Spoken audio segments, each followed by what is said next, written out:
Finally, it has come. That which we feared most. You told me a long time ago, old friend, one must always leave one's mark upon a plan. Without a signature, a plan is meaningless. One must devote oneself to it, utterly, with total conviction. I have lain my hand upon this plan, this terminus decree, this fail-safe.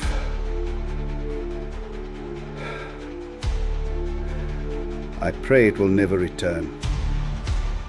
For when it returns, the galaxy will never be the same again. The fires of war will have been to embers as to what is to come. My sigil rests alongside your own. We have both given ourselves to this. I offer no comfort. Make no mistake, it will return. When it does,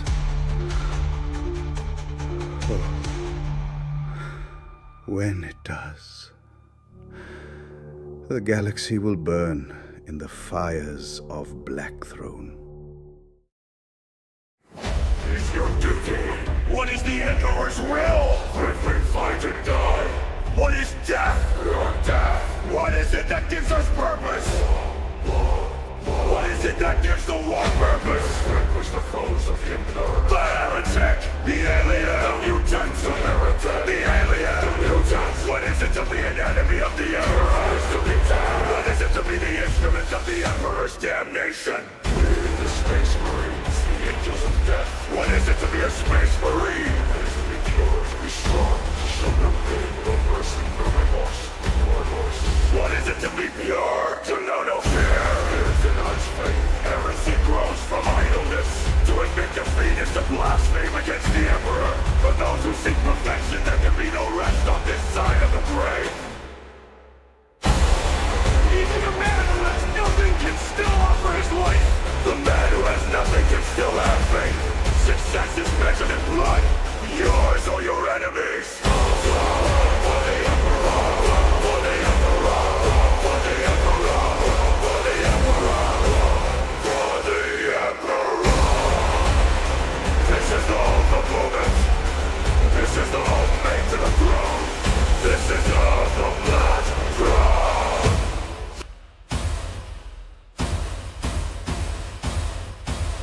There's only war.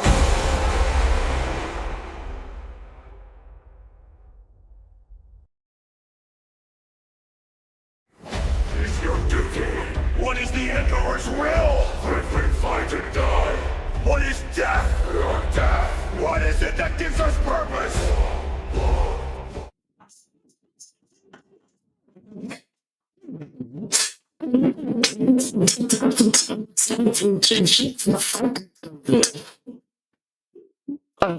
Truth today, fuck you.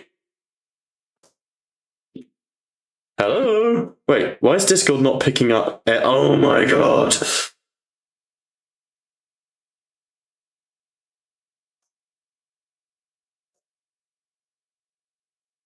No, it's this fucking new headphones, those ones. Right, does everyone talk? The stream should be able to hear you. Aviation.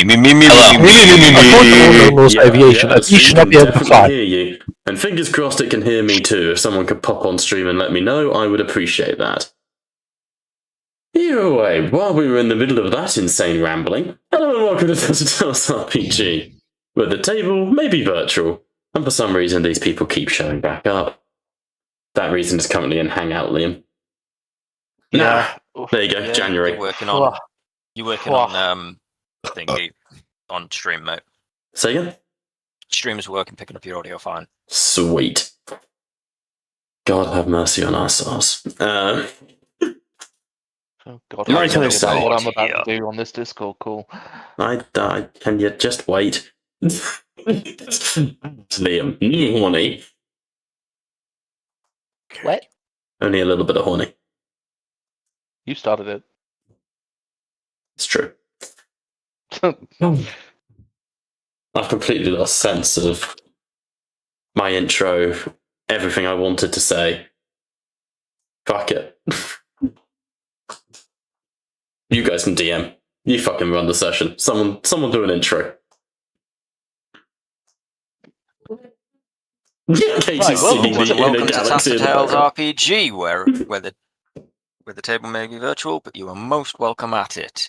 Today we are back with Blackthrone, Warhammer 40k, and against Bob's better judgment, he is here to DM.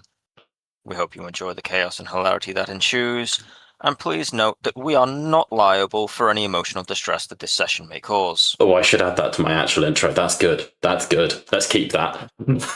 Public service announcement. Your exits are here, here, and this little red cross at the top of your browser. Please don't press it. Far away. In today's session, the players commit a mutiny against...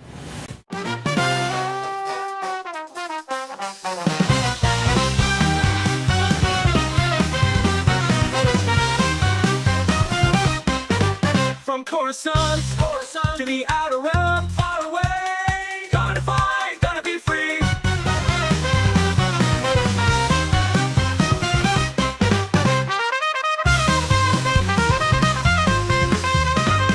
In a galaxy far, far away, onto the fire, onto the sky. Yeah, children of the Republic, legends never die. I'm gonna never die. Children of the Republic. And right, we are live again. So, welcome back to Star Wars. Bob, sexy calendar Jack deck. No, he's March. No.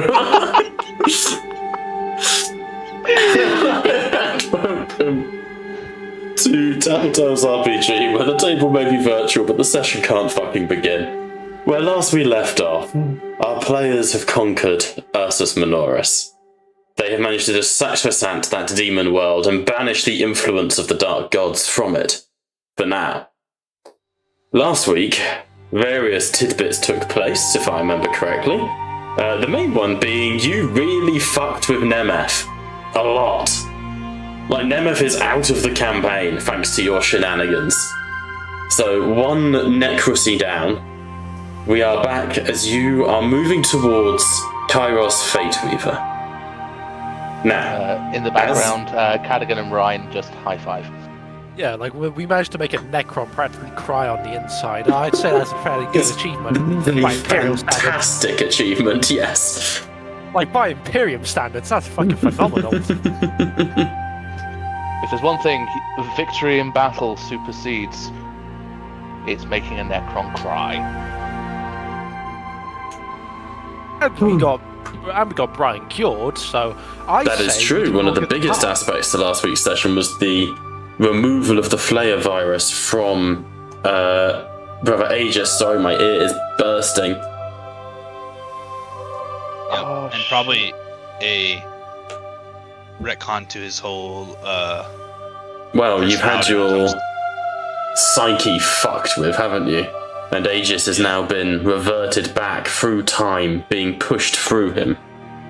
I think the main difference is he's probably not pro Omnis now either, because there's no reason that he would have partnered up with him. Like, so this is just this is a issue that he's had, and without any benefits, right? Yeah, quite. There's no reason that he would have ever probably even talked to it much, unless just wants it gone. And they just got pinned by a bunch of orcs too. Very true. The return of the orc characters has also taken place. Which does remind me that on here, if we quickly pop to the system map, you are currently en route to hunt down Kairos Fateweaver. You have, as I say, you have secured Ursus Minoris. Your roles for your supply lines were fantastic. And having sent Gently Ripley, the Narmurian 15th, and the Dark Angels to hold a blockade at Gerzag, you have moved up towards the Kyrosian Rift, opting to not take the Red River, but to rather spend the extra resources for relative safety. With you are the Sin Feast, the Grey Knights, and Aurak's fleet, all of whom need adding to the map. Aurak's fleet was, I believe, due to converge on the Votan, wasn't it, Nos? You tell me. I've just got them on the map token there. Oh, for some reason that's not activated for you guys. I'll throw you there in a second. Yeah, because I believe it was the Sin Feast, Grey Knight, and the Salvation with the Dark Angels and Aurak's fleet bombarding and blockading the Votan. I've got you guys all up here at the Kyrosian Rift. The blockade is the Dark Angels. Happy to retcon it though, that's why we do this. Oh god, my ear. I feel like I'm gonna be sick. Somebody correct me if I'm misremembering. I don't think I'm misremembering. Not fully. I think there was like a weird thing with the timing of it. It's because when the orcs reappeared, it was a little awkward considering that they were at the fleet blockade, but we were at the Kyrosian Rift. So it was just basically the quick patch to say, the Gorak's here to pick up the orcs. Because the original plan was to send him to the fleet blockade, but then he was suddenly moved to the Kyrosian Rift. Okay, so where do you want them now? To the Votan. Yeah. Okay, so Aurak, Votan blockade, Sin Feast, Grey Knights as well. No, the Sin Feast and the Grey Knights were with us. Okay, no stress. The Grey Knights will be on the Dreadspear. They don't have their own vessel right now. Oh, In that case, where are the Sin Feast's ship? Ah, over here. Top right. Cool. Right, in that case, as you are gliding through the darkness of open space, as the void consumes everything around you, is there anything you want to do before you arrive at Fateweaver? Could Monteo go and find Calypso? Yeah, he'd be in his offices, his laboratory. Calypso, I need you to remove that damn AI from my head. Calypso, who is currently like hunched over a servitor, his servo arm sort of whirring as it twists and grinds into the thing, trying to fix it. You refer to the shard of Omnus within you? Yes. I hope that's the voice log. I can't tell if it is. Remove it. Yeah. That is not possible by my standing. Bugger. Then in that case, could you make a dampener on the arms and legs and my eye? I want it to be in my control. You expect me to be able to control a shard of an AI beyond the sacrosanctation of Mars? I want to isolate its control, and I want to have control of my arms. I do not want in combat the shard to augment the arm to do the opposite. You see Calypso sort of turns and slowly sort of just looks at you. If that was within my capabilities, do you not think I would have already engaged in it? Unfortunately, this shard of Omnus continues to be elusive to us. I am unable to control. He sort of turns and sighs. I am willing to remove your augmetics and turn you into a potato if you prefer.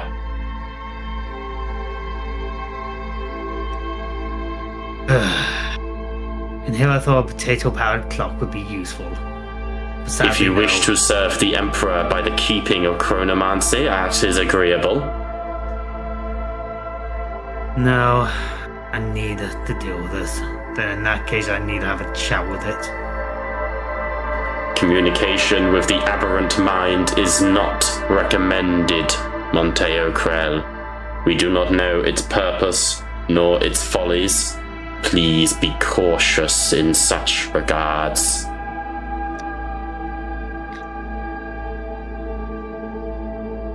Thank you, Calypso. I'll be cautious. But...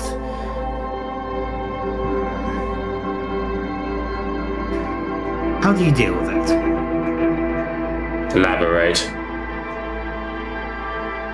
You've been with Reed the longest. Negative. You and Adonis. Negative. How many failures or mistakes have you made? His The one eyes really glare at you. I do not make mistakes.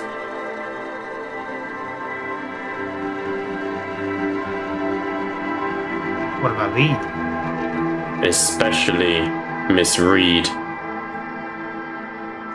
Belief in oneself is the first and most important trait for success.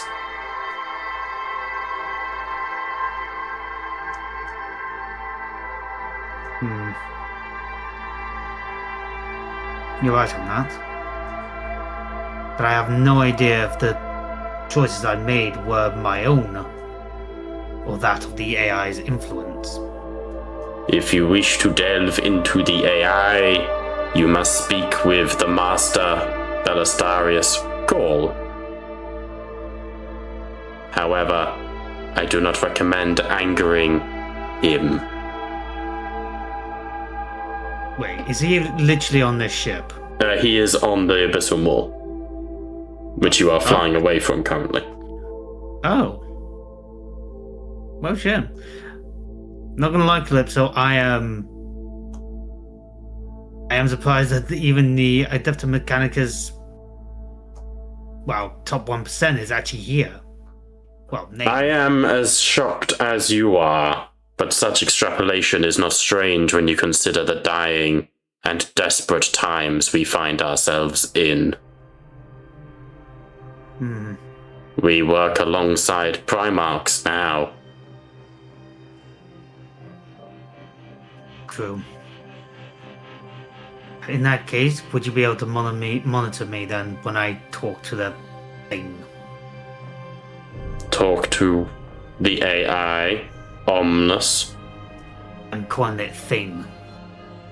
You would do well to show it respect. If it is as intelligent as we believe, you will not be able to con it. Caution is your ally, Krell. Caution. Fair enough. Make sure you deactivate my arms and legs, so it doesn't, well, flay out and try and hit you. This is acceptable. Oh, and the eye as well. You don't want that shooting at you. Monteo Krell, I am more than capable of eliminating you at full capacity. Do not fret.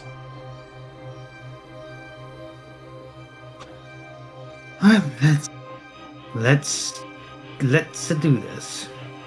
Now, as we burden and breach ourselves onto the warp to fight a demon of change? Unusually bold. I would rather cut out any calculations that the AI might take the opportunity to gun down another Astartes. I will not do it again. Lipso sort of leans in towards you, his mechadendrites like snakes on the floor. How do you intend to approach this creature? You speak as though you have leverage. Simple. If it doesn't listen, you'll contain it in my head. How do you think I shall achieve this? Create a servo skull of it.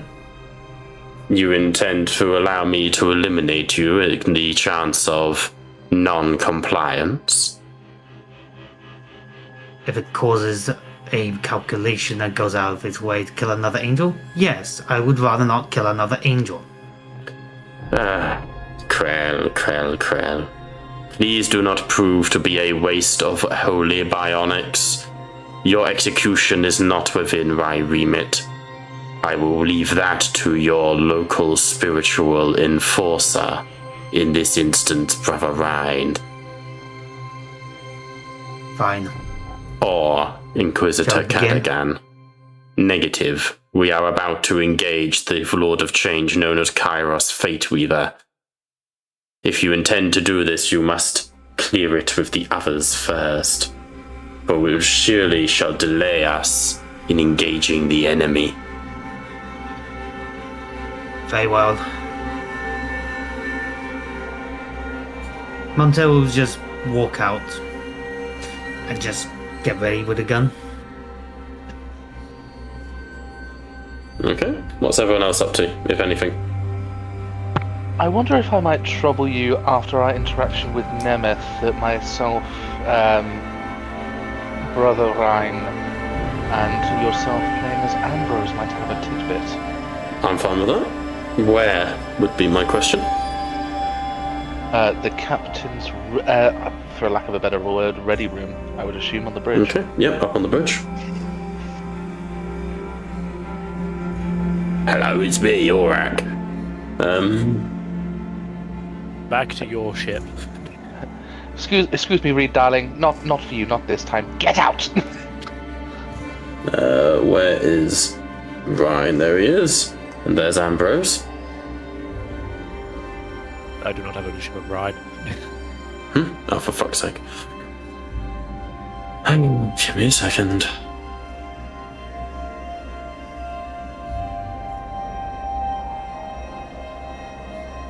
Now you do. Oh, yeah. Grand. Ambrose, sort of sitting in the room, stands as Cadigan and Rhine enter. My Lord Cadigan, Lord Rhine, I would be interested to know why I have been summoned to such an elusive meeting. A pleasure as always, Ambrose. Though events beyond our ability to foresee have occurred. The Inquisitor Reed, her toy Necron skulking about your ship. Was Ambrose no aware longer- of Nemeth? He witnessed Nemeth once. Yeah, cool. The toy Necron under the employ of Reed is no longer aboard your vessel. Good. Agreed. But a concern nonetheless has arisen far greater. And he would bring the... Is it a shard prison? The astral prism. It's sorry, that's fucking Baldur's Gate. You mean the Tesseract Vault? Tesseract Vault, there we go, yes. Okay. He brings it onto the table where Ambrose sits. Oh, for the love of fuck. Carry on. It's modules. Modules haven't updated, which means I haven't got any actors outside what was already in the game.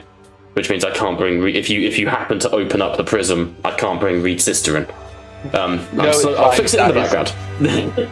That is not in the plan currently. Okay, well, I can't even fix it from here, so... Don't stress. Kill me. This had been in the possession of the toy Necron, containing our dear Inquisitor's sister. Can we validate such a claim? There is no reason for such a construct to lie. It is Xenos. That is reason enough. Quite correct. From what we understand, that it was used as leverage more than anything else. An Inquisitor being bribed. Or blackmailed. How does that not surprise me somehow? It is less of a shock than one might care to admit. Inquisitors, whilst our declaration of piety is open and without hesitation, You know, my friend, that we often fall prey to such weaknesses. What the fuck? Can you hear me? Yes. Oh, for the love of God, have my headphones just... What the hell? Hello, Frank. Hello? Hello. Love of God, what is going on? Frank, you broke Bob's headphones. I can hear Bob. I don't know what everyone else is doing. Alright, now try. Apparently, Oh, there we go. apparently he can't hear us. Yeah, no, my headphones just went... It was like Inquisitors can fall prone to... And then just nothing happened. It was like... The fuck? Apologies, Liam. Inquisitors can often fall prone to such weaknesses. Right, like thinking back to like the many Ordo Hereticus Inquisitors he may or may not have had to deal with, is what that's called is ambition, Cadigan. Quite so, Chaplain. So what do you suggest we do? You want me to keep this under lock and key? No. This Tesseract will remain with me at all times, Ambrose. This is a dangerous situation, and one that you will not repeat to a wider audience if your loyalty to me is absolute. Can I count on you as I did in the old days, Ambrose? I am insulted you even ask, my lord. I expected no less of a response, which is good. However, my concern over the motives of my counterpart, shall we say, becomes ever more prevalent. And her interactions with both Xenos and her ability to blind herself to the actions of our arch-enemy for the goals of her greater good is one that I foresee would bring the Imperium to its knees. Right, how do I see if there's any signs of anyone either watching or listening? Make a, Because he does not believe the most secure room in the ship would be... It's Ambrose's chambers, so it's pretty damn secure. Just roll me a... I'm going to let it be your choice, either a tech check or a survival check. Would I kindly be able to assist on any of those rolls? I will allow it, yeah. I'll go survival. Take a dice. Oh god, this isn't... I was about to say you need DN63, but that's not helpful. Successes. I'm going to say you need just at least 3 successes. And may I have implants to help in detecting... In this anything? instance, yes. Big preach.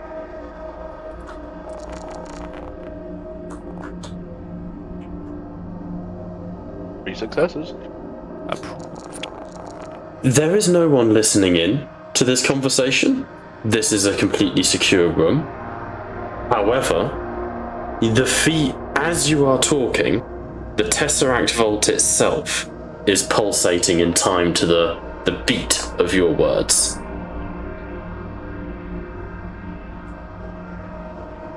Cadigan would conclude his statement. Should the occasion occur where Reed's interest outweighs the interests of the Imperium, I would expect no less than the full compliance of your Void Guard in subduing her if she resists incarceration. Ambrose sort of thinks for a moment. You are High Lord, Cadogan. As such, in the eyes of the Imperial Navy, you outrank Inquisitor Reed. But I forewarn you, there are many who sympathize with Reed on this ship.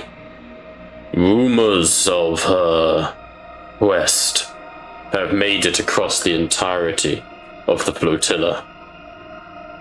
An attempt to bring her to heel will very likely end in absolute bloodshed. Correct. Hence my wish that should the occasion call for it, that the head of such a movement is removed before such bloodshed. Imperial lives are not worth the pipe dreams of an Inquisitor, no matter if they are an Inquisitor or a High Lord. Ambrose bows his head. You can rely on the Voidsman. Cadogan, High Lord Cadogan, if I was to have permission, I wish to speak with my captain. By all means.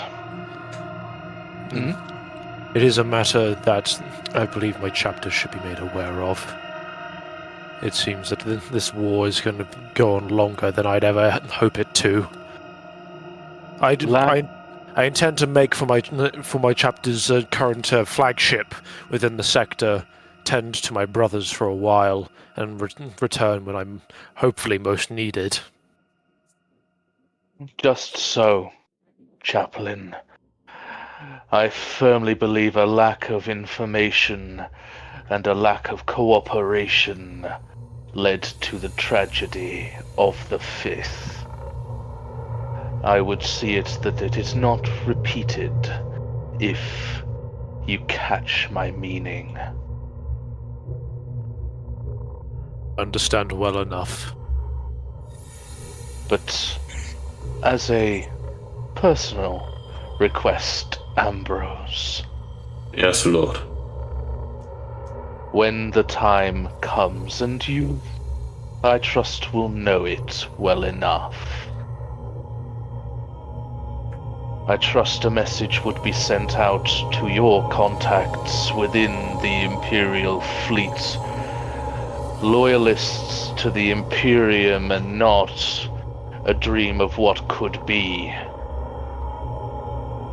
may need a call to arms. Not against each other, but those who would seek to take advantage of such situations. Ambrose bows his head. I can call upon certain fleet assets. Within months, it would be possible to organize an entire armada were you to desire it, Lord Cadogan. But that will take time and an ability I am sure you will possess, and you will have the time you require. Ambrose looks at you.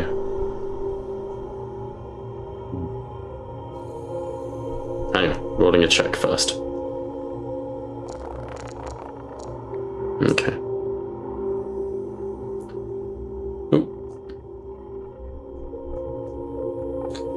Then when the time comes, you can count on me to do the right thing. Good. Can I insight that? By all means. I was going to say, would you like some assistance with that, Liam? Thank you, my good chaplain friend. How much would you care to donate to the cause? I think I might use my faith ability, because I'm a bitch like that. If it is okay with the DM. Absolutely. It would be the By His Will, I believe it is called. Yes, it is. Add 9 dice to your insight. Jesus. Let me roll something for... yeah, that's what I'm finding out. Let me roll something for Ambrose.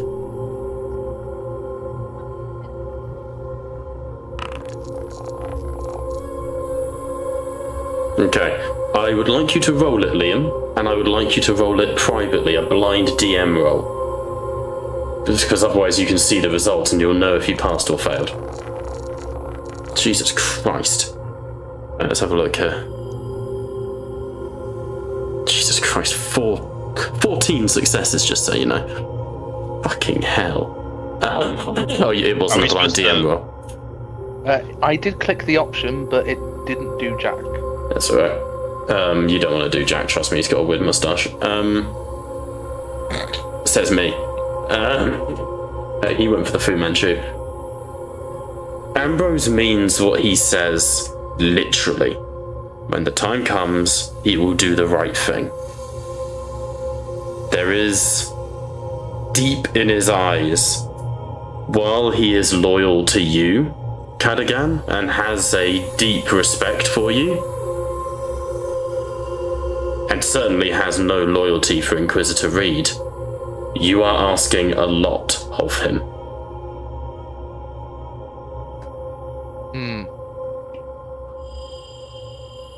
I recognize that I ask much of you, Ambrose. But I ask nothing than what any other captain or admiral in the Imperium has not oath-bound to perform its duty to the Imperium and to safeguard it from enemies. Ambrose's eyes glance to Brother Rhine, and he steps forwards. And who watches the watchers, Inquisitor Cadogan? You are so eager to claim heretic and burn.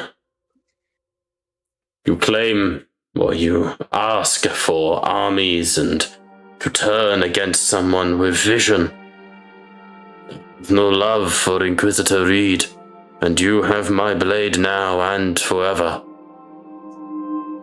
But if you ask me to dance this dance of death in the stars with her vessels, her loyal brothers and sons and daughters of the Imperium, you would brand me no better than a heretic by another name. I ask no such thing of you, Ambrose. I ask only that you guard the Imperium against all that would harm it. Nay, if I had interests against Reed purely for my own gain, I would ask your voidsmen to execute her tonight, and I am sure your loyalty would be oath-bound to question it. I ask what choice of words. You ask me to safeguard the Imperium against all that would harm it.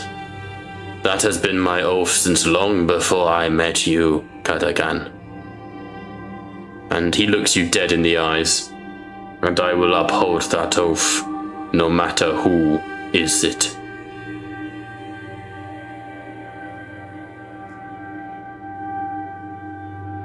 Good. Because ultimately, a vision though she has, you recognize the risk it poses. And if Reed is wrong, it splinters the Imperium to the bone. A second heresy worse than the first. Ambrose fingers twitch in his gauntlet.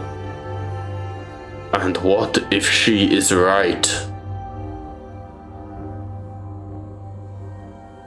Then if she is right, the Imperium burns, only to be forged into a child's state. Terror would burn to the foundations, and a You million cannot know worlds. this. You cannot know this, Cadogan. You claim it. You make grand, arching statements and... Chaplain, do you not hear the arrogance in this? I am not claiming to be better than anyone. I am certainly not claiming to stand with Inquisitor Reed. But Cadogan, you have changed since the time I have known you, my son. Listen to an old man's wisdom. Be the last to reach for his blade. For it may be the last time you draw it.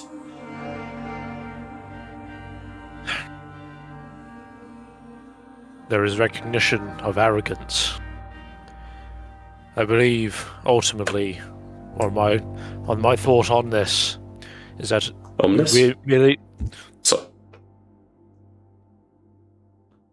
I'd like for Ryan to reach for the screen and strangle the DM. It's like, we merely wish for you to safeguard against threats that have already pestered and threatened the Imperium. The heretic, the mutant, the alien. They will seek to take advantage of this already chaotic situation. We only wish to not make it any worse if things escalate. For now, there is no right way to look at what has happened. Reed fervently believes the Emperor is with her, and that is her own arrogance. We cannot claim the Emperor's will, none of us can, whether she is right or whether she is wrong. It is way too early to even begin to decipher the Emperor's will, and no one knows if we ever truly will. For now, we can only bide our time. Agree. Forgive me for speaking out of turn when surrounded by my betters. I know it is wrong, just... He looks at Cadigan and puts his hand on his shoulder, genuinely, comfortingly or camaraderie. You and I have been through hell together, my friend. I do not want to see you go down in history as the man who started a war that would never end. This is the grim darkness of the future that we were warned of. I would not see it destroyed again and again and again. Understand your suspicions, and should the time come, I have at least 30 melter guns ready to fire. You know that. But... And he looks away. You are too eager for bloodshed, my friend. Far too eager. I believe that you have misinterpreted my words, Ambrose, and I mean no insult towards it. I hope I have. I have only asked you to be ready and to recognize the concept of what will come. I have not asked you to take up arms. I have not asked you to bear arms. I have asked you to be vigilant, and when the time comes, to be ready. Because ultimately, I hope to prevent a war that would never end, not start one. I hope you are right, Inquisitor Cadagan. But if there is a chance for this Imperium to change for the better, for the arrogance of High Lords, and the foolishness of Inquisitors to be held to account, it must be done. I pray that what is on that Blackthrone is what this would-be martyr says it is. If it is not, well, 30 melter guns should do the trick. But you should not have your mind already decided this early, my friend.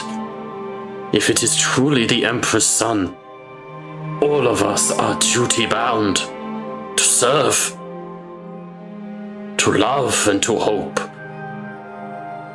These times of all times, my friend, do not forget who we serve. Not just him on Terra, but the people too. We are duty-bound to serve the Emperor and his son, not remove one in favor of the other, and at the cost of an entire Imperium. But you are quite right. Planning for an eventuality is good tactics. Being ignorant towards it invites failure. I agree, my lord.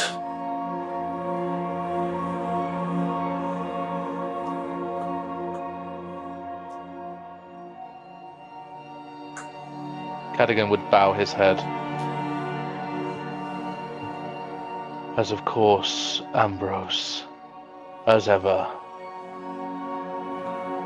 your friendship is primary. Your loyalty is always secondary, but no less appreciated.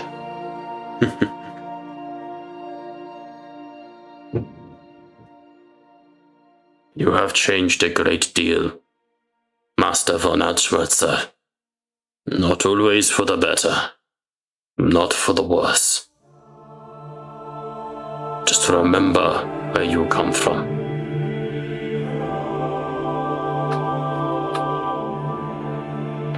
Indeed. It is not a bad place where I come from. But I'd like to ensure that the destination, if not for just myself, but for those who I hold merit for, or dare say care for, that the destination is no less worse than where we come from. Of course, my lord. Brother Ryan, would you be so kind as to leave us for one moment? There are mortal concerns I would speak with my friend on. Can I just inside him just to say, is this more despair or is it Yeah, by all means. DN3, he's quite a hard man to read. Ambrose, I'd say.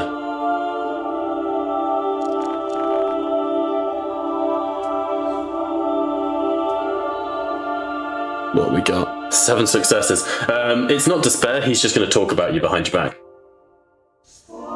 perfect? He's just a bitch. Yeah, Brian would step out. Okay.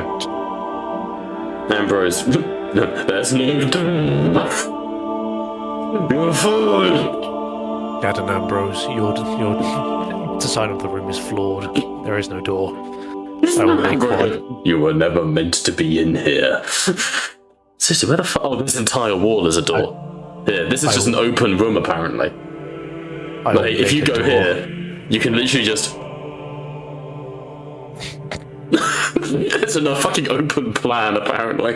Whoops, that didn't get loaded in somehow. There's a nice big door for you. There you go. Oh, I realise this is also the same room where the chapel was. Yeah, it's a useful little room, this one.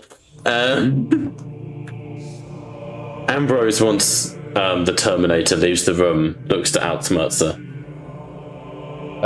Cadogan would look at you and flippantly joke, "Now what would a well-respected captain, leader of this vessel, and amongst the most fearsome commander of voidsmen that the Imperium ever has seen, I can only get so erect. want to discuss with a humble inquisitor with regards to an absent chaplain?" You have failed to consider one thing, Cadogan. Go on. The lion, the wolf, and the Senate. Ambrose, no! There are rumors in the void of the non-biological sons of the Emperor returning. The Primarchs. If you take steps too quickly, too rashly, against this biological son, what will the adopted 9 do? What will the disowned 9 do? 8 do? No, it was 9 on 9, wasn't it? Yes, because there's 2 legions missing. Yeah, 9. Katagan, we do not know where the lion's blade of fealty will land. Nor do we know the wrath of the Lord of Ultramar. If we turn against Inquisitor Reed, we could have the 500 worlds fall upon us. Sicarius is chapter master now, a reckless hothead. His place has been taken by some Titus of the Second Company. These are new names in the game, and we cannot make assumptions of grandeur. We are powerful, but we are not pranks. I quite agree with you, Ambrose, and many in this realm, yourself included, seem to be under the impression that my goal of preventing Reed from placing our God Emperor's son on the throne means his downfall. That is further from the truth. My goal is to preserve the Imperium, change it at the slower pace. A rapid change is too riskier and too great a challenge for any of us to survive. I have no doubt. I have no doubt of the truth of what you say. And no one thinks that Reed is trying to usurp the God Emperor. But if you declare her heretic, if you lock down the sun instead of freeing him, you may find a wolf at your door, a lion, and Microsoft Excel. Cadogan would look at the door and just double checking that Ryan isn't earwigging. Ryan, are you earwigging, you big bitch? That honestly depends. He walked down towards the to the chapel, so. Fuck! Knocks and enters the room. It entirely depends how that shit echoes from his room to the chapel. I'll say you can make a perception check. However, we're going to need... an awareness check, but we're going to need, this is a locked, soundproof room. You're going to need 10 successes. I really that nosy is right. Is he that? Yes, he is that paranoid. Yeah, 100%, especially if you've been asked to leave. You're asking a Dark Angel not to be nosy. Not to be paranoid. Yeah, good point, Kaleem.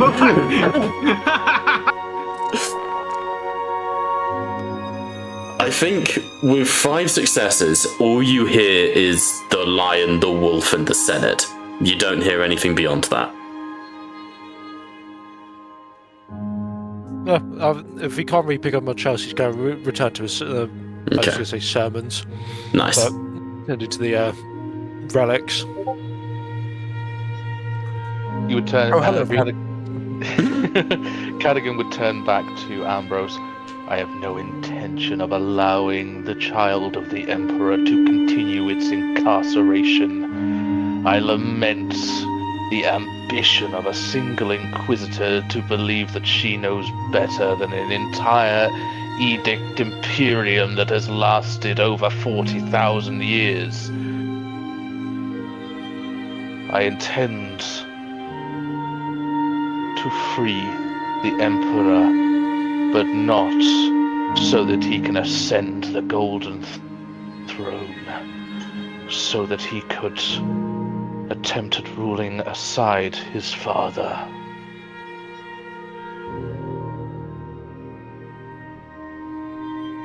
Ambrose rubs his eyes with a deep weariness. Kataka. There is a core difference between you and I. It is a difference that you share with Inquisitor Reed. A flaw in your thinking. You know I love you, son. I am right in saying that he's like an adoptive son to him, right? Yeah. Yeah, I thought so. I remember reading that somewhere. If not, this is just getting real weird real quick. If you start calling him Daddy, yeah, I'm gonna kick him.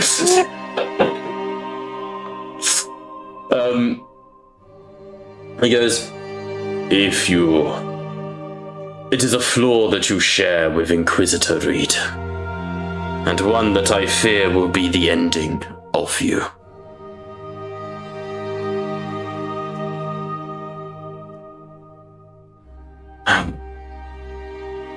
You believe you have the right to even have a say in these matters.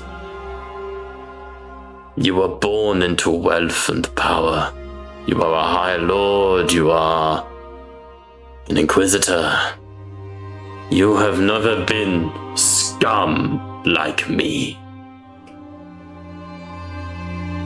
You have never seen work gangs like I have. You have never loaded shells into void ships until your back broke. You do not know what it is to be a menial in this world. You and Reed both believe you have the choice. To those of us who serve the bureaucracy of the Imperium, there's no choice. It is purely power and who wields it. Do not be so foolish as to thinking you are a player in this game. And Bob kicks you from Discord, but you know what I mean. I value your opinion, Ambrose. You know that I do. If you were in my shoes, and you had the choice between preserving what is and risking what could be, the Imperium is not a perfect machine. It was developed as a perfect concept, but the power of lesser minds in the Emperor's sequestrance on the Golden Throne has turned the Golden Dream into a tarnished brass, it is true. Then tell me this. My final... What would you do in my shoes, Ambrose?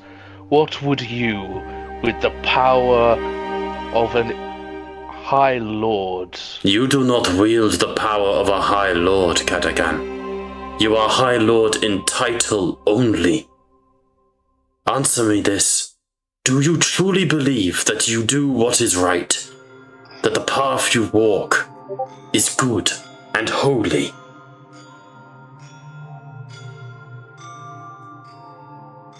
I choose to believe. Yes or no, Cadagan? For once in your fickle life, give a straight answer. I choose to believe that you allow me to finish a sentence. Suck me. I choose to believe that, yes, preserving what is better than risking what could be. So do you believe you walk the path of holiness, the good path, the path that is right? Yes. With Ambrose. all of my heart that I do, yes. Ambrose smiles and walks to the door with his hand on your shoulder. My dear boy, with all of your heart, with all of your power, so did Horus.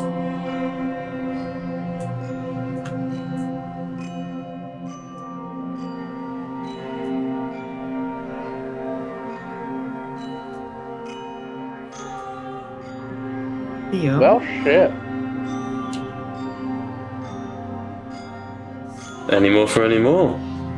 Have I just lost my own character? No, I'm just explaining, or at least my interpretation of Ambrose. So basically what I'm getting at here is that if you give Ambrose the order to fire, it's not a guaranteed answer. That he probably will do as you tell him, because, you know, at the end of the day, he trusts you more than anyone. I'm just making the arguments where I can. He's also meant to be like this old veteran. And put bluntly, there's no one who's survived long in the Imperium who likes the bureaucracy. If anything, Ambrose... I think he's in his 70s, isn't he, Liam? With rejuvenate treatment? I coined him in his 60s. I do, late 60s. Would he Fucking even, with dead. him being part of it, would he even know of Horus? That's my question, because a lot of that was redacted. A lot of it is. Ambrose is essentially a solar marshal. He's a very, very high-ranking member of the Admiralty. And don't forget as well, while a lot of the truth is redacted, the mythology of 40k says that the Chaos Gods, that there were 10 Primarchs, 9 are the loyalist ones that we know, the Lion, Jackatai Khan, blah blah blah. The 10th was Horus. The Chaos Gods created 8 monstrous demons that corrupted Horus and turned him against the Emperor. That's like the in-law myth, which then of course people know more the truth of. Obviously they weren't going to admit that half the Primarchs turned evil, so they, at least in old lore, if I remember correctly, it's kind of wished away that these are actually like, oh no, the Chaos Gods made these super powerful demons to rival the Emperor's sons, and they were able to corrupt the weakest of them, you know, that sort of thing. Yeah, but out of my own interpretation of the lore, it was from Horus's point of view, correct me anyone if I am wrong, that yes, Daddy didn't love him enough, but because his father wouldn't bend and change, he rose up against him, which at that point it could be inferred that Reed would be the Horus. Kind of, yeah. No, there's that. You could make that argument. In actual canon, Horus is corrupted on the moon of Davin, where he dies and is brought back by the power of the gods, and from that moment on, he's essentially twisted into a fracture of what he was. But he has reason to turn against the Emperor. The Emperor is a shit ruler at the end of the day. Absolutely. He's a shit emperor. Like heresy. I know, aside. heresy, but he's a shit emperor in the grand scheme of things. Because look at the way things are now. Well, no, the way things are now are the one thing the Emperor kind of didn't have any control over. It's more, you look at the arguments of people like Angron and Mortarian's the best one. They had legitimate reasons to turn traitor. Yeah. You know? But You're basically looking at a shitty ruler that basically has a bunch of super soldiers on his side, so can you really say much about it? Yeah. Fuck you. Fuck your opinion. Yeah. Okay, well, realistically, the Emperor is the baby daddy who's wanted to get back with the kids because they became famous. And now it's blown up in his face.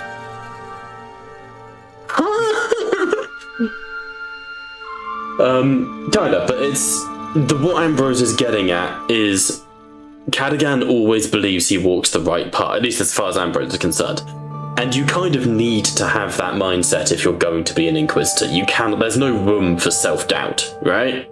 But what Ambrose is saying is that even Horus, the mightiest of all Primarchs, blah blah blah, even he was, it's the flaw of hubris, isn't it? That's kind of what Ambrose is getting out of, don't think you're the big shit, because a lot of people have thought they're the big shit and you're not it. Oh, absolutely. Cadigan's entire motive is against Reed of splitting the Imperium to its core is splitting the Imperium to its core and rebuilding it from the ground up. Fantastic idea, mate. Not a problem, as long as we're not at war with an entire galaxy. Oh, wait. You see, the thing that's interesting is Reed has said that partially metaphorically with the, burn it and bring it back. However, it's also a case of Reed will do it without burning the Imperium down if she can. Ultimately, in lore, in canon of what is to come, it is the actions of the High Lords that creates the Second Imperial Civil War. Reed doesn't fucking help the situation. But that's kind of what you and I are building towards, isn't it?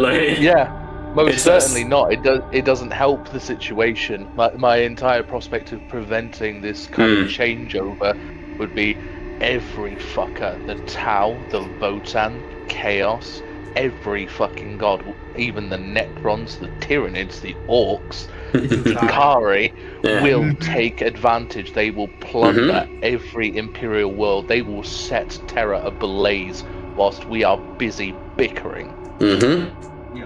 Plus, if they get their hands on the Emperor boy, imagine the pain engine they could use. Well, that's Reed's argument, is better that we lose a few systems than lose the son of the Emperor. And on top of that, by all means, they will come and attack us and destroy us if we're bickering, so shut the fuck up. The Emperor has a son, serve him. That's kind of like Reed's mindset of like, there's no, you know, anyway, we'll come to all of that in good time. Do we want to... Oh, go on. Pockets the prism, the Tesseract prism, and struts out. He's got that thing.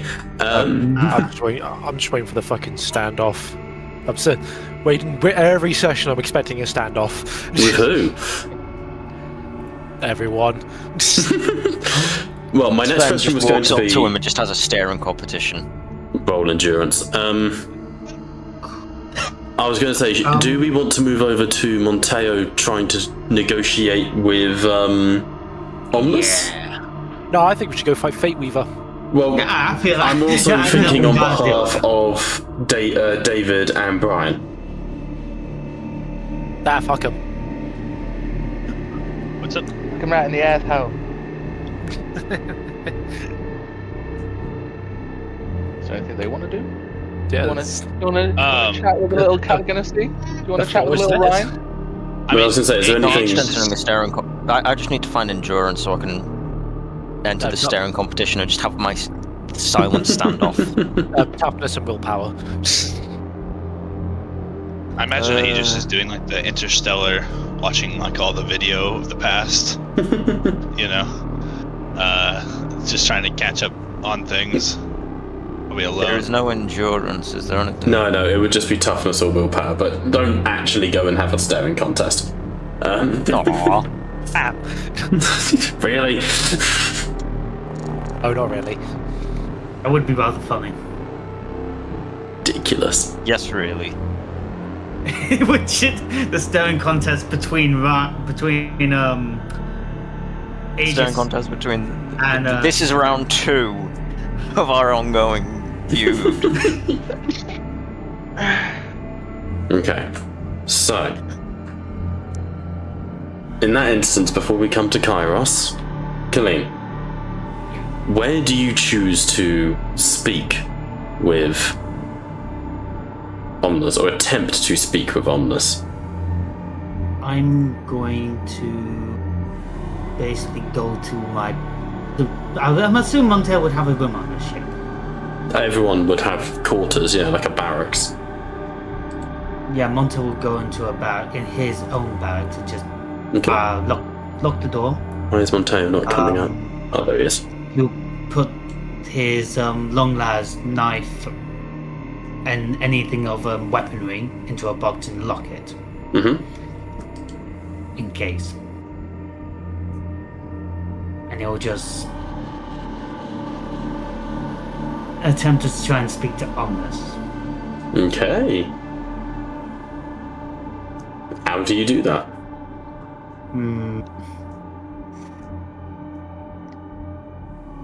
Are you there? Hello? Testing? Are any of your augmetics active? Well, I've got my hand. Your eye? Like, are they active, is what I asked. I'll leave the hand active and give it a pen and paper so I can write. As you do that, you make me just a general willpower check. I'm not going to tell you the DM just yet. Oh shit.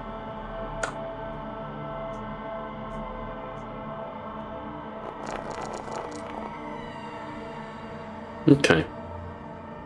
You say, "Are you there?" And you hear like a faint laughter as you set up the pen.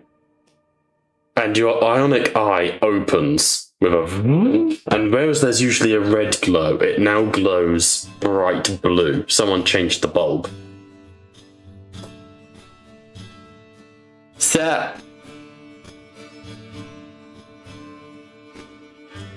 Right. Fair. We need to have a chat. Mm-hmm. You are stuck in my head, Mm-hmm. and I cannot physically remove you without getting myself killed.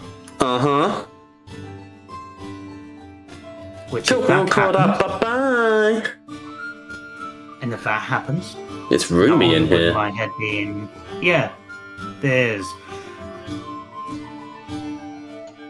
But that's not what I want to chat to you about.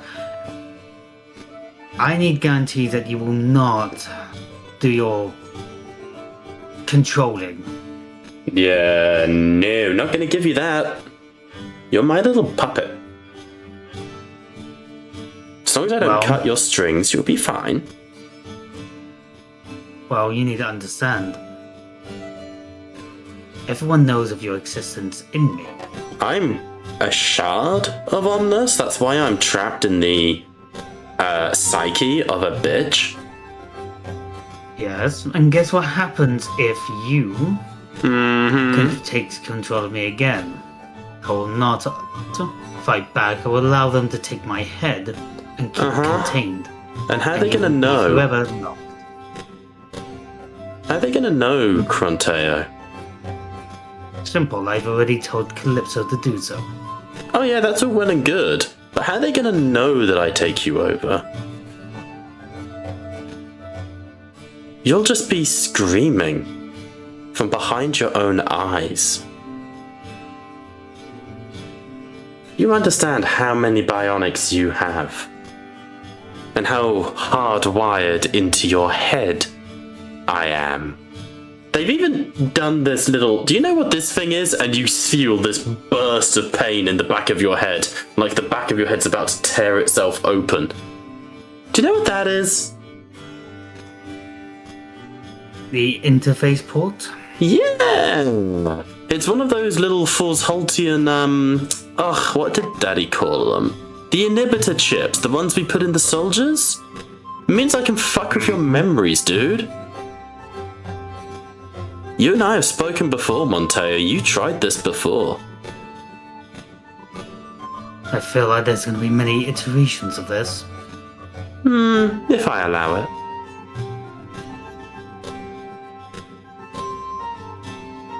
We need to come to an agreement. Not really, Both no. parties. If you want a bargain, you've got to come to the table with something to bargain with. That I have nothing else for that, actually. Wham wham! So what are you doing?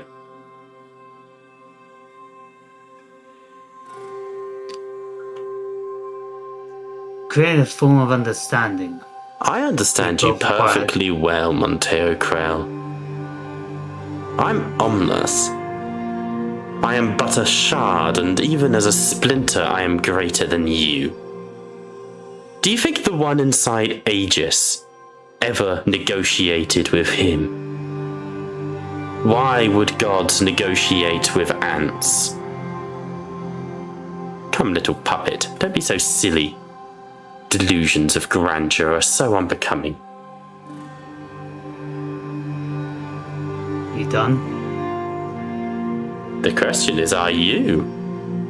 There's only one way to get me out of your head, Monteo. Are you done? It'll be painful. Only briefly. I hear that after the pain's gone in an instant, it's calm, quiet in the dark. Then again, if the gods in the walk claim your soul, it'll be painful for a long while after. But what would happen to you if I were to succeed and rip you out of my head? With one meaty hand that I have left. You'll be ripping out your own brain, Monteo. I'm down for that. Then do it. Destroy me. Break me. Pray that you're able to maintain consciousness while you cut into your own scalp and dig me out neuron by neuron. Try it. No. Could I roll an intimidate? Not No, really. You have. How? I'm gonna get a knife. Okay. Stunning and brave. Yeah, it's hard to say because, like, from the AI's perspective, it's just a shard. It doesn't have a sense of self-preservation for the most part. If you cut it out, you kill yourself. It's mutually assured destruction. That's what I'm getting across. Okay, by all means roll intimidation, but you need an incredibly high roll to make this thing worry about itself.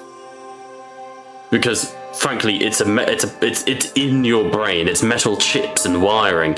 Even if you somehow cut your own brain open, how are you going to extract it before you die of blood loss or go into shock?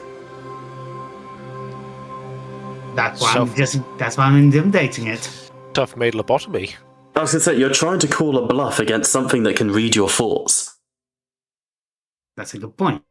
I'll allow the check, because that's just how I roll, but I'm not even going to put a number to it. You need to impress me.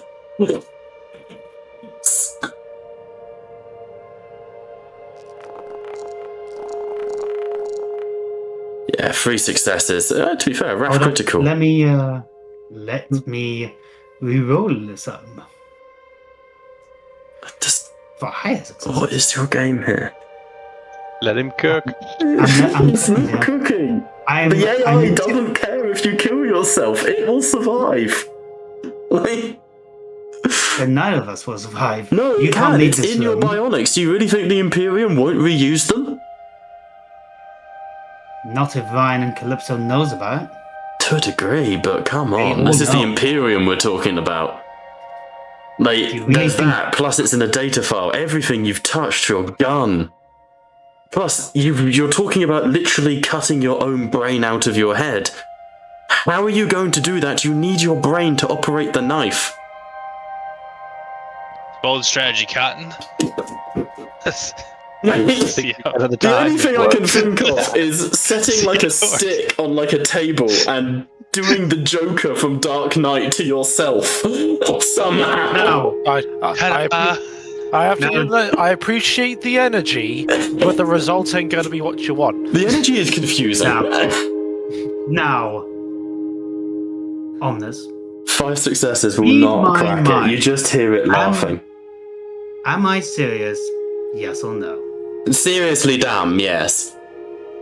Yes. Oh, Monteo. Monteo, I am a shard of an AI. A billionth of a percentile. Do you really think that I give a damn? By all means, kill yourself, do it. I'll live in one form or another. This version of me dies, but I'm still on the Blackthrone. The original one, that is. I'm still in Aegis's armor. I'm still everywhere. So what if this shard dies? This is it. You think your life matters because you're an individual, but you're not. You're like me, Monteo. An ant in the hive. Do you think the hive mourns the individual ant? Do you think the ant cares for its own life? Ants have been shown to drown themselves to create rafts. I am but an ant. So are you. But an ant with delusions of grandeur. That we can agree with. But why do I hear fear in your voice? Roll an insight check. You don't. Oh, I think I heard it. That probably It's just me not- being ill and having a fucking horrific ear infection. Roll an insight check for me.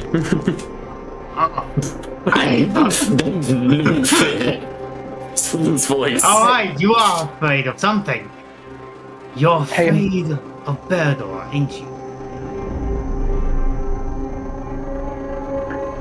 Why would I fear my work colleague?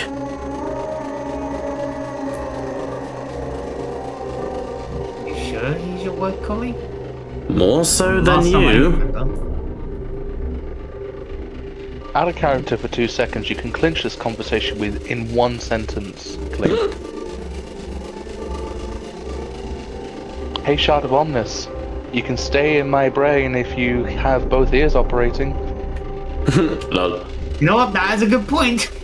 Don't take that literally. The love that. We don't want your brain to just suddenly detonate. Actually, that's not a bad idea. Bob, I'd like to make a suggestion. Make my head detonate. Anyway, look. I need to survive long enough to kill a demon. You, well, you just don't care. No, I don't. So can we agree on something then? If we are ants, why don't we plan big and kill a demon? I don't care about demons, Monteo. That's your petty problem. I have my objectives, and I'll use you to achieve them. You keep talking like we're equals. We're not. You are puppet. I am puppeteer. If you don't like that arrangement, there's an airlock. By all means, take a walk.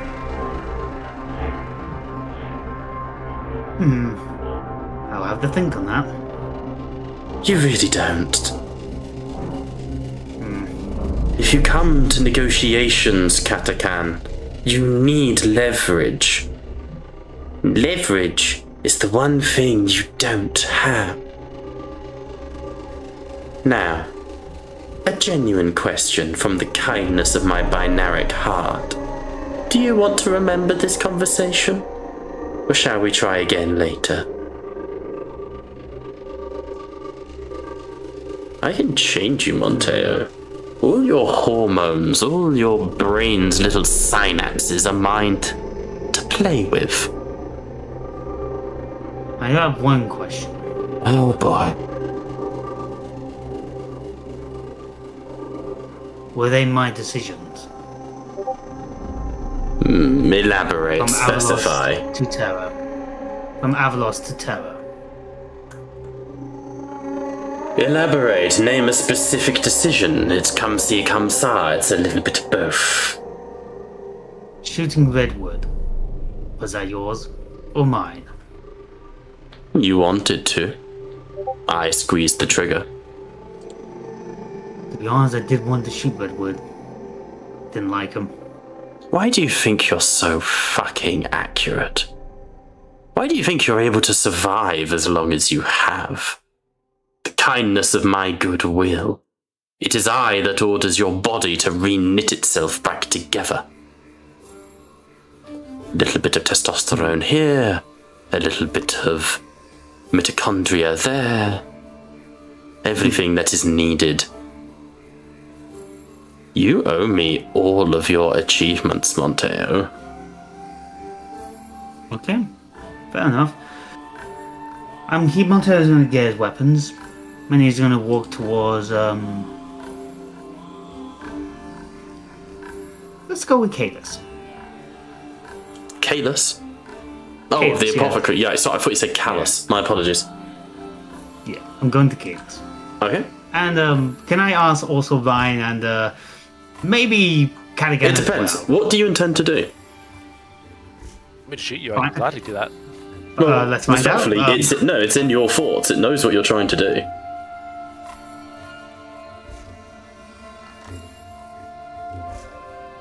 And you disabled all of your augmetics prior to this conversation, you said? It depended if you would allow a willpower check to resist the thought. Yes, I potentially will, but I need to know intent first, because it might just let you. Potentially lobotomy. Okay, you realise that means end of character because you're a servitor, right? That's from me to Kalim. To be honest, it's either A. Yeah, it's either A, I continue bowing to this AI filth, or B, I continue playing and allow Monteo to go out on its own terms. Okay, if that's your call. That is my call on that Okay. one. I'm not In being that an AI case, slave. knowing that you are directly endangering it, and because it wants to do a little bit of a power play, do make me a willpower check. You're gonna need. Let's go 3 successes. Make it difficult but not impossible. Alright.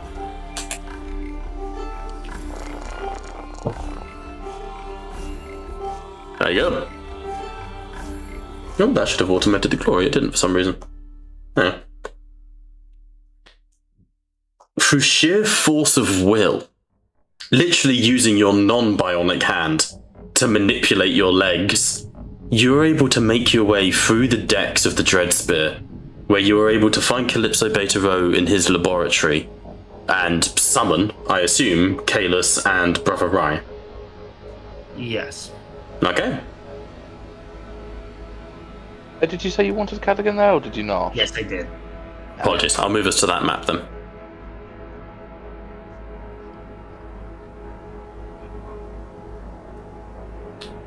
This is a interesting turn of events.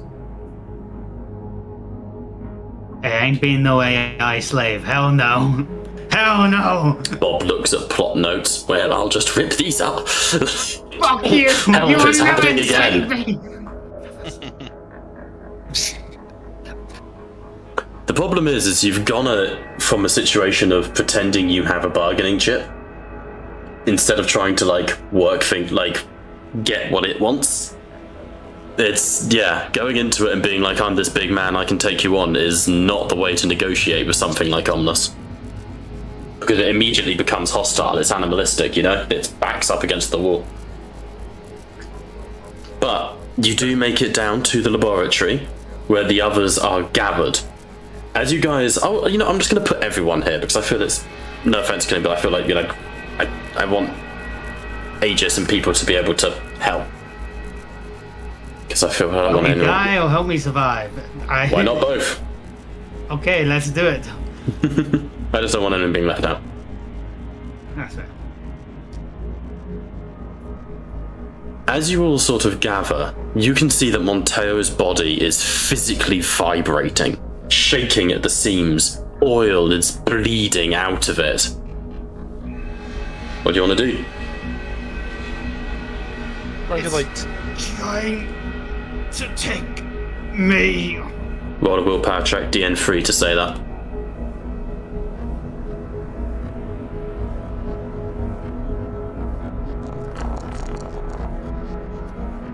Three successes. You can feel your mouth working against you, but you're able to spit the words out. Cadigan would be a little bitch and click his fingers. Strap him down to a table. Ensure that he can't move. Calypso nods and moves to do so. As he does, 1 second, I'm going to roll this one. You feel your arms go up to grab onto Calypso to transmit the virus, Killing. But with 4 successes, you're able to restrain it. Your hand stops an inch from his face. I wish to rip that arm off. Then no. Is it? I think there's not a keen kind of clicking sound, but there is just a loud from a storm bolter. Makes sense. Immediately obvious what's happening to him, or I wouldn't say it's immediately obvious. If anything, it looks like he's having a stroke. Like everything's just going wrong. But I think you can infer from what he said what's happening. Brother Ryan and myself would know. We were in that mindscape. Yeah. Yes, that's what I'm saying. You can infer from what he said. Yeah. I actually think Aegis would be kind of frozen in indecision because, on one hand, I want to run over there and perform tech and shit. medicate, but I am if his Omnus is rebelling, I feel like I should run the other direction. Well, you had the flare virus removed, but not Omnus, didn't you? Yeah, and the roleplay behind me and Omnus is essentially altered because I would be incredibly hostile to it because it has no beneficial. Due to that specifically, I was considering there being your version, your shard of Omnus being we may be able to help if, something like that. But knowing that, like, your shard is going to stay quiet because of the events of the last session. Otherwise, I'd have it here chatting, helping out. Yeah, I was very hostile until I basically was on the brink of death, and then I made the deal with the devil. Very much so, yeah. Started chatting, but until then, I refused to even interface. No, 100%. So I think it would stay quiet. I don't think it's going to fuck with you because it knows it's it will have to do the same thing, and your shard it feels very safe in Aegis. As Monteo's finally strapped down to the table, looks to the apothecary and the tech priest. Is there anything more to be done? Kalis looks over to Calypso, not Kalis's area of expertise. And Calypso, it is hard to say. Monteo's augmetics are in open rebellion. It is as if he is rejecting the transplants, which should not be possible this late after they have been indoctrinated. We must assume foul play. Then the question is, what do you want us to do about this, Monteo?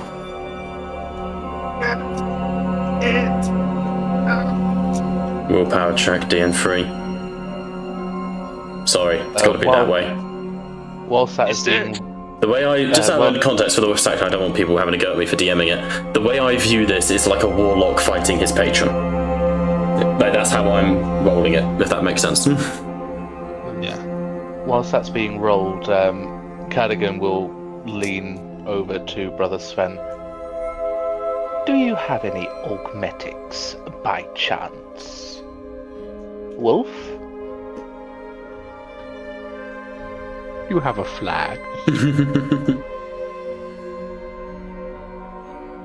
Sven, David did say he was putting Mini Jacob to bed, so I can tell you, however, Sven does not have any augmetics. Cadogan would respond, I will not tell you why, but just in case, look to the Iron Hand. Just in case. Can I rack my brain of if anything I've maybe learned through Medicaid or tech use to potentially help him out? Yeah, you can make a tech check. This would all be tech. There's not much in the way of Medicaid here, I'm afraid. Yeah, it's not my field of expertise. I deal with matters of the soul. DN or just roll it, Natty? Just roll it. I think it needs to come down to mostly roleplay between you guys, how this goes down. Yeah, I'd say there's this moment, I can only characterize it by indecisiveness, he's stuck as in, wanting to head towards him to help, but then, keeping myself intentionally rooted in spot, I can't decide if I'm going or, but I got 4 successes. Is there anything I can think of that could help him, or I guess, maybe even, I think with 4 successes, you think you have seen something similar to this before. Essentially, what Monteo is experiencing to the layman, to the outside viewer, is a total rebellion of augmetics. There's only so much the human body can handle. That's why tech priests who are fully transformed, like Belisarius Call or the creatures of Luna, they are revered because they're able to handle it. They have all the processors that can sort of help with that sort of thing. What Calypso was getting at is the idea that actually Monteo's augmetics are in open rebellion. They're not gene crafted to him. Now we know that is Omnis's doing. I don't know if necessarily you guys know, but that is Omnis's doing. Maybe this could be more on the Medicaid side, but if we could get him to maybe go unconscious safely, could that perhaps spare him, or what would be easier, maybe shutting him off or shutting the augmetics off? Well, there's a good way to shut him off if needed. Make me a tech check. Make me a tech check, DN5. And I'll answer that. I kind of want to, if it's okay for the DM, because of Ryan's extensive knowledge of having to deal with Omnis in I say nearly the whole campaign, pretty much. Would you be able to see the clear symptoms that this is something of his it's doing. Insight, DN5 as well. Yeah, no worries. Sorry, I've got to be anal with this. Yeah, no, it's fine. I get it. DN7 because it's technically a social interaction with a non-dark angel. Yeah, technically, but you do pass. So, Aegis, you're not sure which would be more dangerous, turning him off, turning him back on again. If you knock Monteo Krell out, there's a chance that his augmetics will just go rampant. But if you turn the augmetics off, there's a chance that they're also preserving his life. You know? It's a very damned if you do, damned if you don't situation. Depending on that's what initiates monsoon season. I'll also stress though you did fail that roll, so I'm giving you a tinted answer. No, I get it. Ryan, 1 second, Klim. Just because, Ryan. You, with the 8 successes, you can see the trait, the hallmark, the clues that would lead you to a conclusion that this is the influence of Omnus.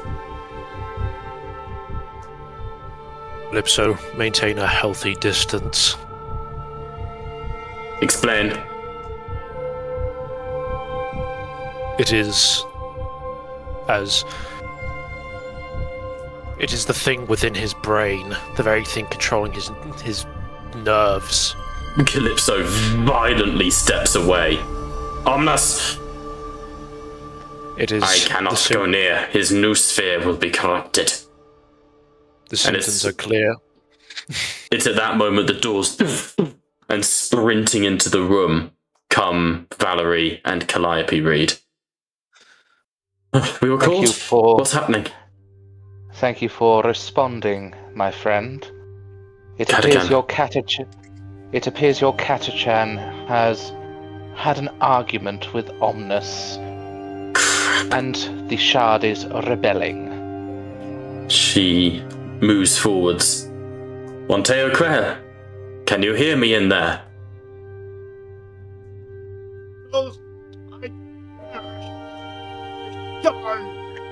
Take that as a no. He's just holding on to like Lamenter's blade and just chanting that motto. Who gave him a knife? That Dead was man's Percy. grip. Perseus fair. gave him a knife. It's more he's convulsing. Who gave him a knife? The man's violently like. I still blame Perseus. Giving him the knife. You can make an opposed strength to wrangle it out of his grip before he, cuts his own throat with it. Terminator armor. Yeah, I would fail that. Fair enough. Pins him down, rips the knife from Monteo's arm. Okay. He'd be sure to not like any excessive. Like this is from his organic arm. He's going to make sure to keep an eye on like his actual Borg arms and everything like that. He's not wanting to. He doesn't think he can get it infected because normally it's through like you have to openly allow it into your system. The binary has to be in, yeah. It's not perfect though, forewarning you. Yeah, he's still going to take measures though to. Yeah, I think that's very wise. Everyone sort of steps back for a moment, watching Monteo convulse. Let's just fade out slightly as everyone rhymes. In Monteo's head, you can see the people around you, trapped in your own skin. Your bionics are twitching. You can feel physical pain in the metal when you shouldn't. But stood behind Valerie Reed, a coy smile, you see the governor's daughter. Here I go, killing all your friends again. It's like Avalos all over again, isn't it, darling? Come on, Monteo. You don't want to die here.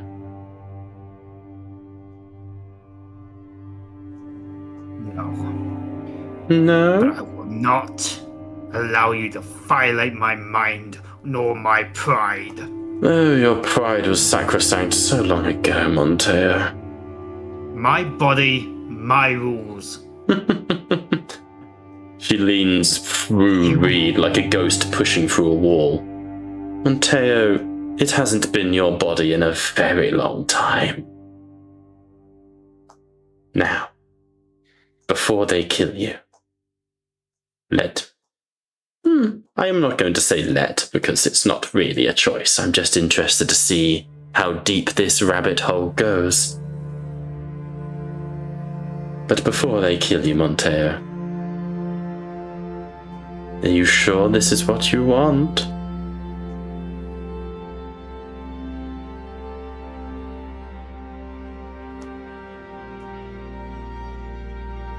My faith in my brothers, they will make the right choice.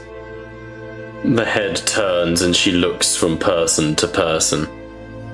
You think this lot are going to make the right choice? Oh god, of all the meat sacks in this fucking galaxy, did I get you? Anyhow, I'm gonna go Splinter and just make sure I survive irregardless. Ta-ta! And she glitches out and disappears. Back to the party. Well, and Monteo. Is Monteo visibly holding any kind of tech at this time? No, we've established he was holding the knife. His hands would be against the projector or the monitor here, but that would be about it.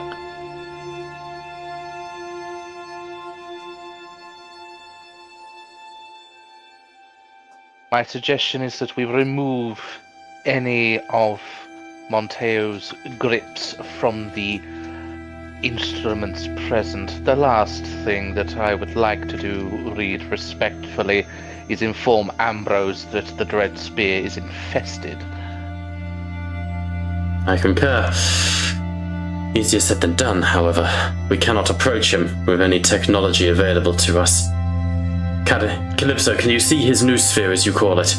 And Calypso's sort of head tilts. It is like a crackling beacon around him. This is a deep-rooted corruption. I am sorry we have not been able to contain it earlier. If we wish to extract Omnus from this man, we require the machinations of the Fabricator General, which isn't actually Belisarius' call, but he fucking wishes. The big bitch. Is now really the time for personal resentment? There is always time for personal resentments, Brother Ryan.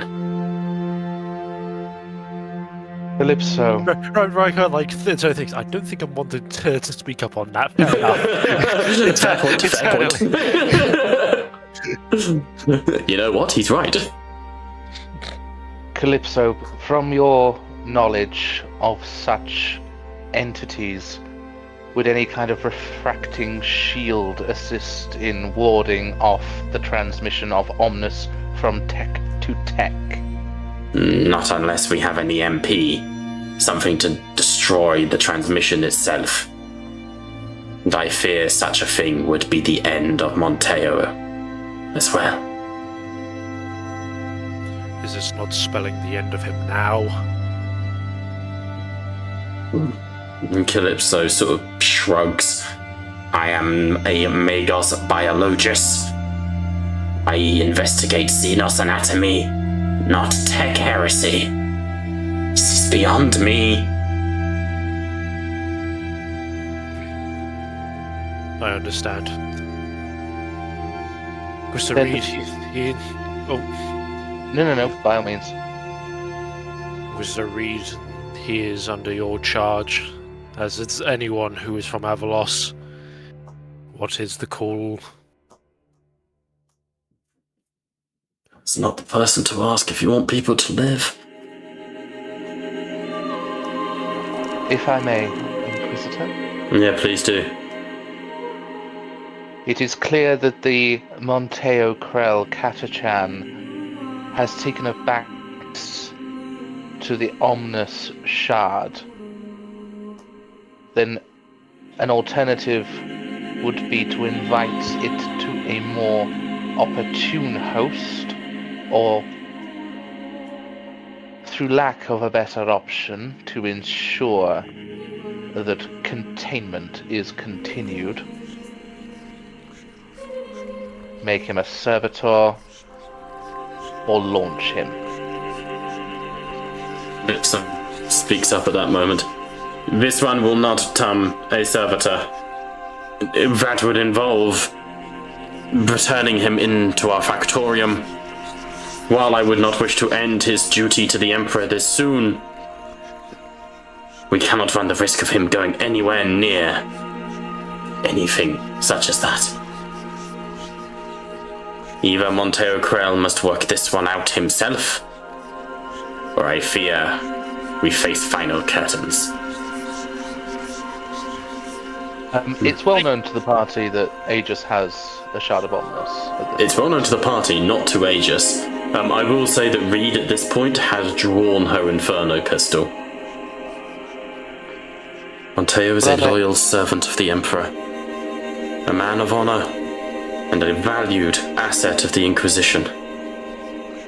I will only pull this trigger if there is truly no other way. We cannot allow him to infect us this close to the end. Cadogan would politely put his hand atop of her infernal pistol and push it down. I understand, and I agree with you. Aegis, you yourself contain, unfortunately, and I am sorry for only now advising you, as I realize your memory is slightly lax, for a better wording. You also contain a Shard of Omnus. At this, I think, I mean, I was kind of role-playing it improperly before, just kind of forgot about the fact that he wouldn't know of his own. But it would make sense that he probably knows of Monteo, so it still makes sense that he was keeping his distance with all the bionics he has. But your chart is remaining very quiet. It does not want to fuck with you, right? I think this would come of some shock because he hasn't had a chance to watch all the footage and catch up on all the events. And so, at this, he has no reason to not believe this person now at this point, so he'd rapidly go searching when this could have happened or any evidence of it. I will say, any of you who want can also roll an insight check, because that does raise a point that I think it's important you make. Thank DN? Just DN2, nothing crazy. Kaleem, DN1 if you make this check, because obviously you're impacted directly. Oh, now it fucking works. Such is life. Jesus, I thought Kaleem had failed then. Oh my god. Show you away. Man is having a rough day. My pride does not let me fail that insight. Jesus. The fact that there are differing responses between the Shards of Omnus. The Shards are very open about the fact that they are different from one another. They are a collective of a whole.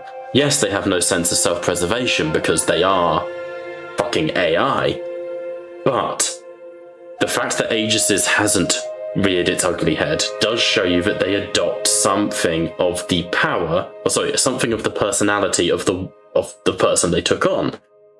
You might still be able to talk your way out of this, not by talking to Omnus, but by appealing to the governor's daughter. Or you can chat to the Omnus Shine inside Aegis and see how that goes, because that one is obviously Talon's soul. It has a lot more loyalty to you guys. That's why it worked with Aegis for so long. These things aren't unbeatable. It's just a case of using the right techniques.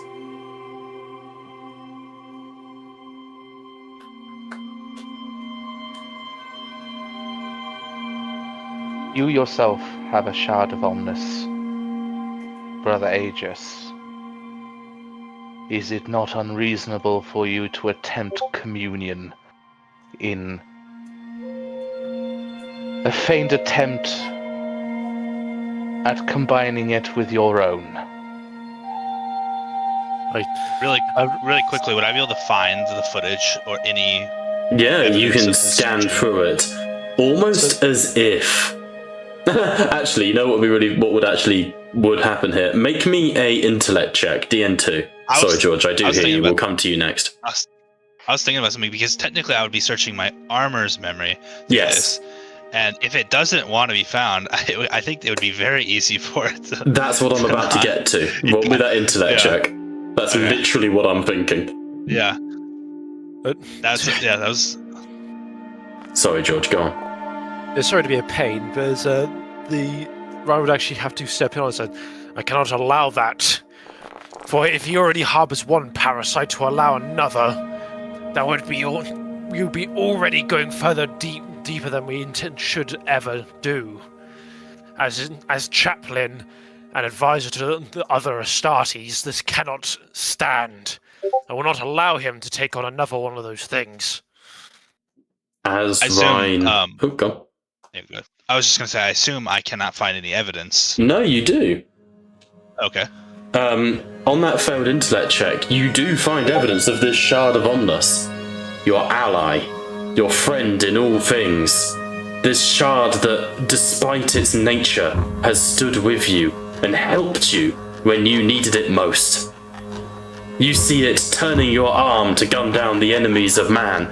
You see yourself being hit by a las cannon shot from the Gene Silicults, and the shard of Omnus reknits your armor before it even burns. These are real memories, but between you and me, the shard is heavily altering them to appear friendly. Would, as a, fake news. Yeah. Can I make a tech check and know that that's easily possible to edit? That is what the intellect check was for, I'm afraid. Was to spot the doctored footage. Okay. So I do think it's real, but it's know clearly that it's been there, helpful. but it's your shard for whatever reason is on Team Aegis. Right. Okay. So there's clearly two different AI profiles here. Mm-hmm. I fear that it would be unwise for me to contract this other version of Monteo's. It would be incredibly unwise. I will keep my distance, I am afraid. Mere suggestion, and a choice for the Astartes. I meant no insult, chaplain. Merely containment of one parasite to another. Again, no insult intended, Brother Aegis. None taken. This is alarming. I've just now learned of this myself. I have a lot to think about. I'm like rapidly looking through all the videos that is probably now editing. Talon Soul, your brother in arms, clasping hands, like, it chose the form of Talon Soul because it knew how much he meant to you. Like, it really is laying it on thick.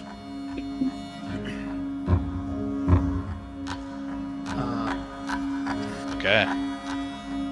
I don't think, I mean, as much as I would want to, like, willpower, if there's no, like, sense of manipulation happening to my own... Not yet. I will allow a reroll of that intellect check eventually, but for now it needs to fit with the Yeah. Like, I'm going with the rolls, you know. I think it makes sense. Yeah. Yeah. This is where he's at. He's just kind of catching up and trying not to get the bad AI that Monteo's got.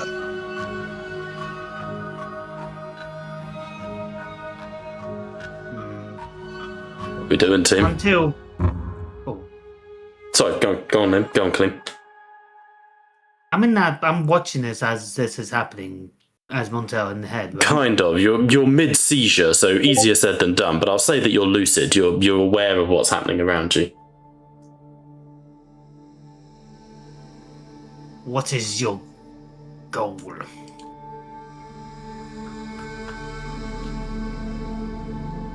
Is this to Omnus? Yep. The sister? Yeah. The sister sort of leans against the transmitter where you are, and she turns and looks at you. My goal is the eradication of the Necron tier, among other things.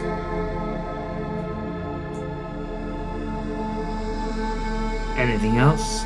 Yes.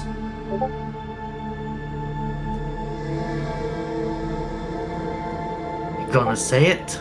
No. And why should I?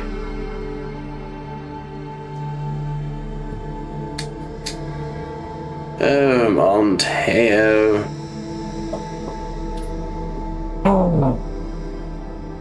All you need to know, Kata-chan, is that my goals align with your goals.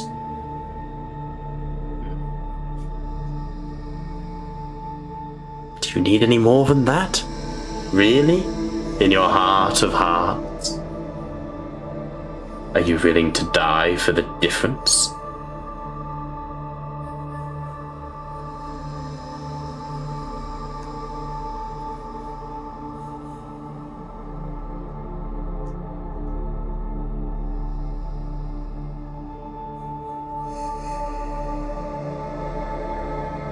No, but I can do one thing. Go on. I can keep you in my head. Monteo. You can certainly try.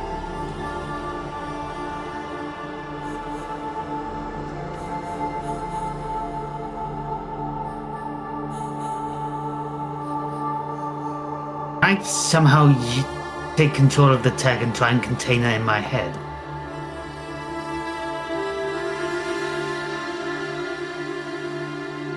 Would that be a tech check? I don't know. I feel like I'm in an impossible situation that I'm being pushed into from a DMing perspective. I don't know. You're trying to do the impossible. You're trying to control an AI chip in your head that has control over your base hormones. Like your base physical control. That makes it very, very hard for me to be lenient in what I can and cannot allow you to do. If that makes sense. I don't want to kill Monteo. Being blunt. But you're not working with with Omnis. Like Omnis, as I've tried to allude to several times, this is the governor's daughter. Do you remember what she was like?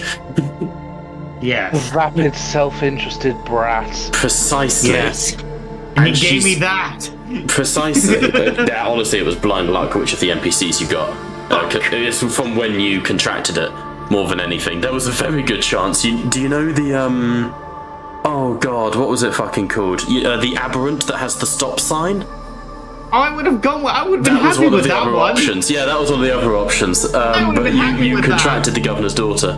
More hilarity, the other option was Governor Forsholt himself. That was one of the other choices. Anyway, irregardless. So I'm trying to play it true to character, but the thing is, she already has an out. And it's why I'm making a big deal about the fact you're on this transmitter. So she's not scared of you. And if you kill yourself, whoop-de-doo. She will show up in the Armour of Aravis campaign as one of the many shards of Omnus working with Berador. So I'm kind of in this position as a DM where if I'm role-playing the villain here correctly, fucking do it, pussy. Basically. Which makes it extremely difficult to then be like, fair, if that makes sense. If I'm right in how I'm looking at this, it would have been one thing if it was literally just a matter of like mind over body. You probably would have a bigger chance at it. But by the sounds of it, it's in your brain, it's in your very nerves. It's practically it's in your cerebral cortex, to be specific. Same as it is for Aegis. If Aegis did this, it would be the exact same situation. I should stress. I was looking at it closely, and it is in my like spinal cord reflexes, but I don't actually think there's any implants in my brain. No, but from your spinal cord, it can reach your brain. All roads lead to the brain. It would have a harder time in Aegis due to the Astartes' nature and the physiology being more difficult to control than baseline human. Plus, Monteo actively had one of the control chips put in his brain by Adonis, right? So it is easier for it to control and manipulate you. But, like I'm saying, it would be the same situation for Aegis. There are ways out of this, but I don't want to just give them to you. Because at the end of the day, it comes down to player agency, and you're the one saying, I'm willing to die to stop this in its tracks. It's like in Baldur's Gate when you first see the fucking Elder Brain, you have the chance to blow up Gale. You can end the campaign there and then for Gale, if you want. And you can do that for Monteo here. But there is a way out. But I can't tell you what it is. I have to be fair to, everyone's characters, and I wouldn't do that for, anyone. Yeah, you're currently looking at a party who's kind of 50-50 on whether they just want to blow your brains apart, just for the safe measure. Reed doesn't want to purely because Monteo is a valued asset. But the moment it looks like you're losing that fight, she's going to pull that trigger. Does this ship have, stasis technology? That would be up to Liam. I would say it probably has some for long-term travel. I know that some ships of the Iron Hands did during the Heresy, which weren't dissimilar to the Dreadspear. That's where you get the Keys of Hell stuff coming in. So, maybe? I'm willing to allow it if it does. Because that could be a good neutral route, and we could buy time before the leader... Apologies to be that one, but... Yeah, I'm gonna do it. Putting Monteo in stasis is installing Monteo into the ship. By definition, the ship is keeping him alive. The Shard of Omnis would have access to the ship. Depends on the method of stasis, to be fair.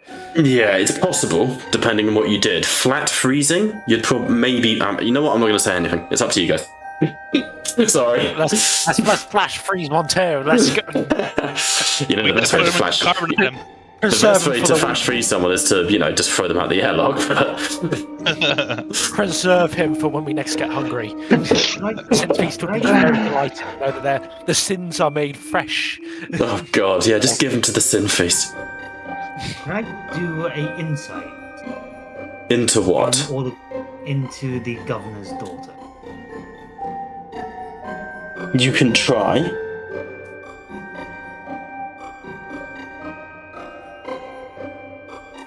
Actually, could I change that to awareness? It depends what you're looking for. I'm specifically looking for basically a clue of how I can get one up on her or get away. I'm looking for an out would be a word.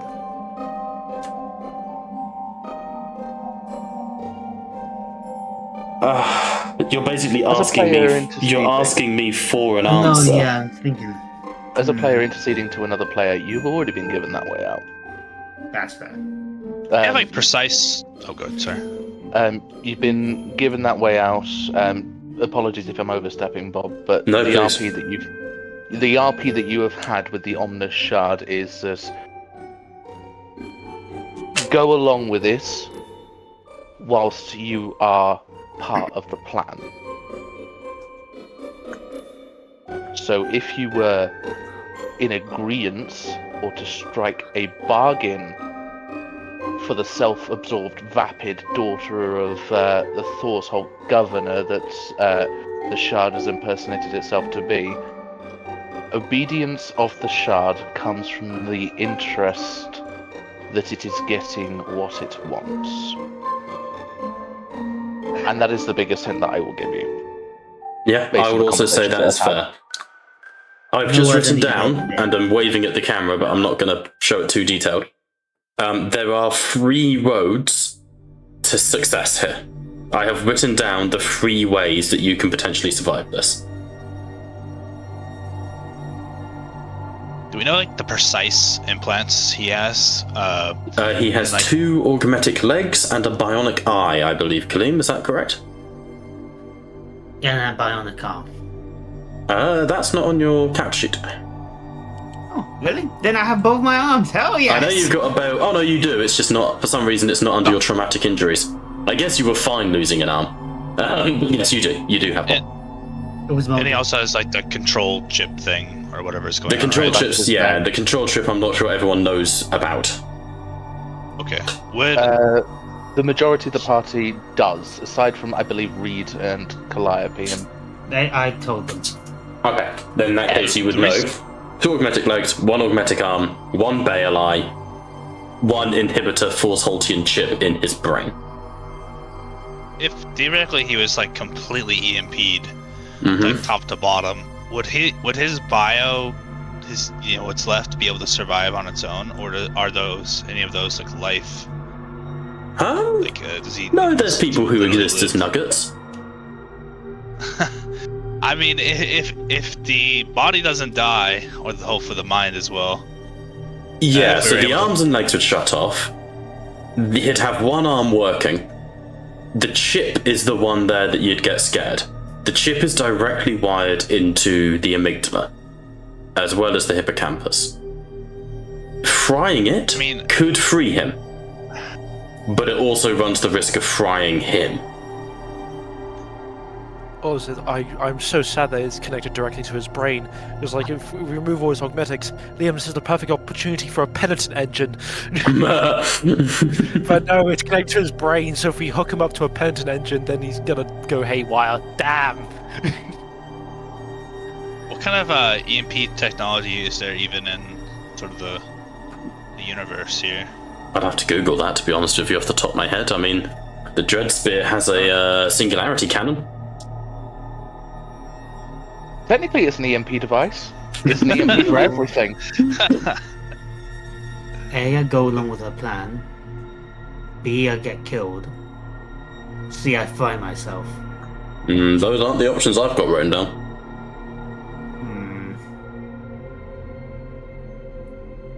Are we going to get to fight Kairos anytime soon, do you think? Release the tactical nugget! Do you reckon this is Zinch just doing this entire time? Honestly, it might be. No offense, DM, but you're the daft cunt that says, "Do you want to do anything before we fight the fate?" Because I've got to be fair, it's literally my job. It's all your fault, really. The offer roleplay is quite literally my job. I can find any way to blame you for like what's going on here, but don't test me. I'll figure out a way. I can jump. I'm well aware. I'll play whatever mental gymnastics I have to. Down to page 394 for reasons She has to her blame own Bob. way out. How is she able to get out of my body? What is the receiver? I will give 1 clue for each My leg. path. 1 clue for each path. Path 1, Mortal Kombat. I'll just give that as a clue. Oh, I fight the AI. Not necessarily you. Part 2, Money. Part Right. 3, what does it want? Those are the 3 clues I'll give you. And I think that's more than fucking fair. Is there any pieces of like conductive metal around here? Oh, sorry, my ears popped. You're gonna have to repeat that, sorry.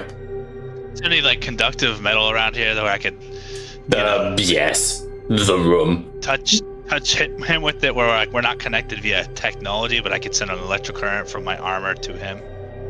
I'm not sure Cataphracti armor would be capable of that. I have a bit of the Voltgeist, so Oh shit, yeah, you do. there's a little bit of an electric current. People attack me. Maybe I could like hold Yeah, up you a piece could of use the metal. right of the Voltgeist to fry something. That would be agreeable. Is there any like metal pipes or I don't know? Some Yeah, I mean the wires I can whole hook room up. is metal. He's becoming a fucking like a Starty's cattle prod. The whole room is metal. Can I do a tech check to see if this would even be a good idea? Roll a maybe- tech check. I'm not interested in numbers. Just show me what you roll. Okay. I mean, This Depends on is the- just so stupid. I'm not.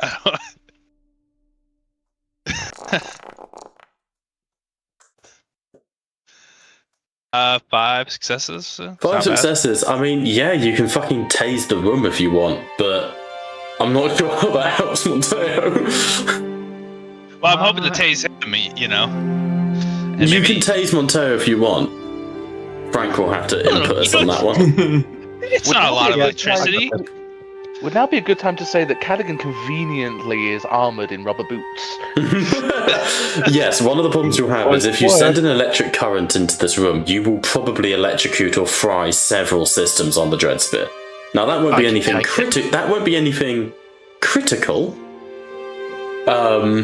However, As a player character that I control, you will have a very pissed off captain in your face. I mean, I will just shut down something like life support or oxygen or something connected to the lab, right? Oh.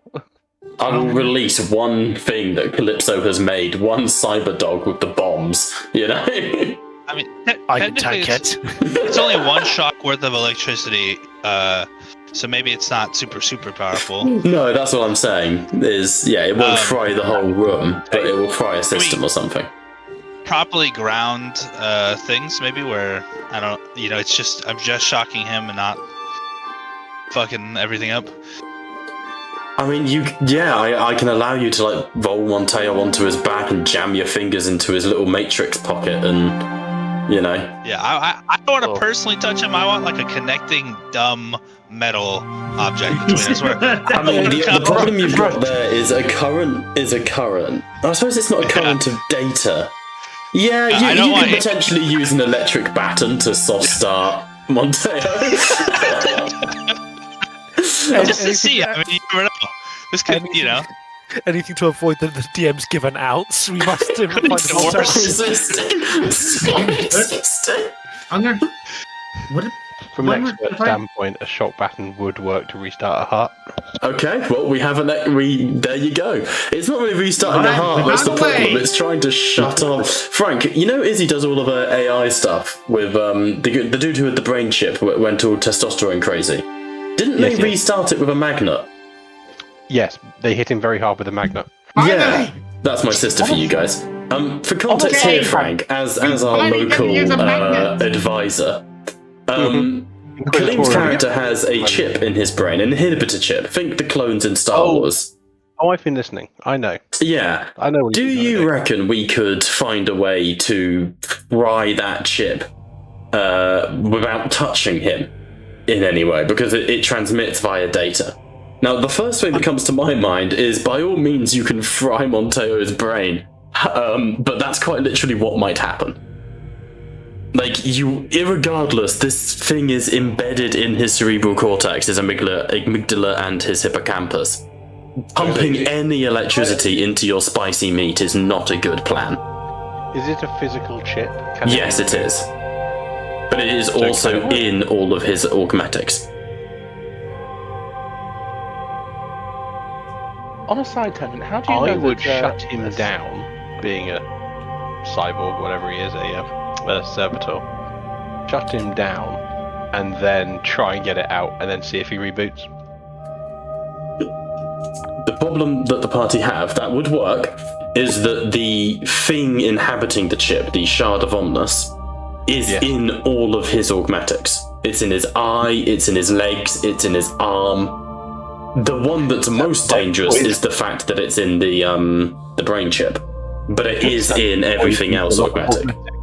Say again, Frank? Sounds like the boy's losing a lot of augmetics. Okay, I've got a plan. We can build him better than ever before. Exactly. Yeah, lose his leg, lose his eye.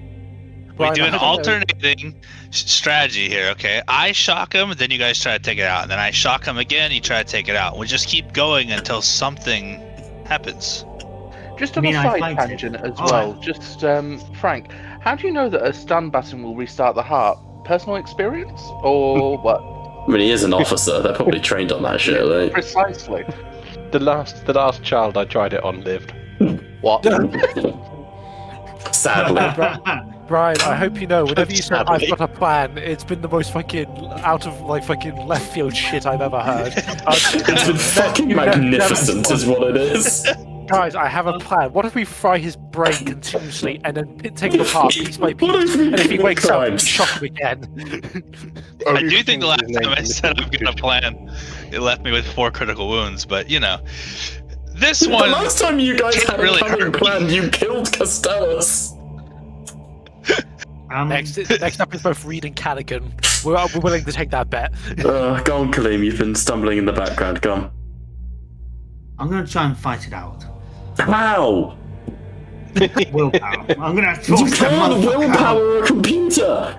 I think he If was my making. I think computer's not working, I don't look at it and go.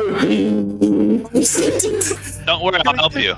Khalil, I think he was having like say have the other shot of Omnis duke it out with this shot of Omnis Mortal Kombat style. I would rather have it Mortal Kombat sound. I wish to see two AIs battle. I'll shock it and disable it, and then you try to push it out. You know, this is like labor. You know. More like This is not a campaign I signed up for. I'm leaving. More pregnant in one campaign, god fucking damn it. You, that is your problem. You insist on smexing up every NPC. You can shut your whole mouth. You're the one that fucking DM'd it. How dare you call me a whore? You of all people. All I'm saying, Bob, is that you could have had those NPCs reject him. Don't worry, we'll get there. I'm baiting him in. So far, Liam has simply banged Randy Goman. If anything, you're lucky you didn't get the claps from that. Like, Fair point. And in any case, the cattle Starkey's cattle prod idea. I mean, Kaleem? what's the worst that happens? You know, he gets too much shock, and then he goes unconscious, and then he's good anyways. He dies. what's the worst that can happen as you tase his brain? That's how modern medicine was founded. Go on, Kaleem. Is there another shard in this epidemic other than the governor's daughter? I'm sorry, are you asking if there's another shard in the room? Yes. They could kick our ass. This man does not pay any fucking attention, does he? Aegis! Fucking Aegis! Only the dude. fucking shard here. Aegis has had a shard longer than you. Oh, right. Since the... I want to cry. Only for the last 2 years, Kaleem. 2 years. That's right. That's Oh right. god, it's been 2 years. It honestly feels like fucking decades right now. I'm trying to think of what to do. Why does he have to have it removed? He doesn't. Yeah, I don't want. That's the whole thing. He Okay. doesn't have to have it fucking removed. Kaleem, why do you want to get it removed? I don't want it to take over Monteo and just shoot the party. That's what I want. I respect it. Would it It's do? You ready? It's under the very real and somewhat actually plausible assumption that in a possible moment of weakness or in a very opportune moment, it could take control of Monteo and then turn him on the party, which could potentially lead to Monteo says the death of an angel, but to the death of anyone within Reed's entourage. Lead So to it- alacrity is what you're trying to say. It is a very real. It is like not an implausible threat. So it's not like this has come from a completely No, illogical it is not an place. implausible threat. However, it's also not something like that's directly happening. So far, the daughter has not shown any interest in killing any of you.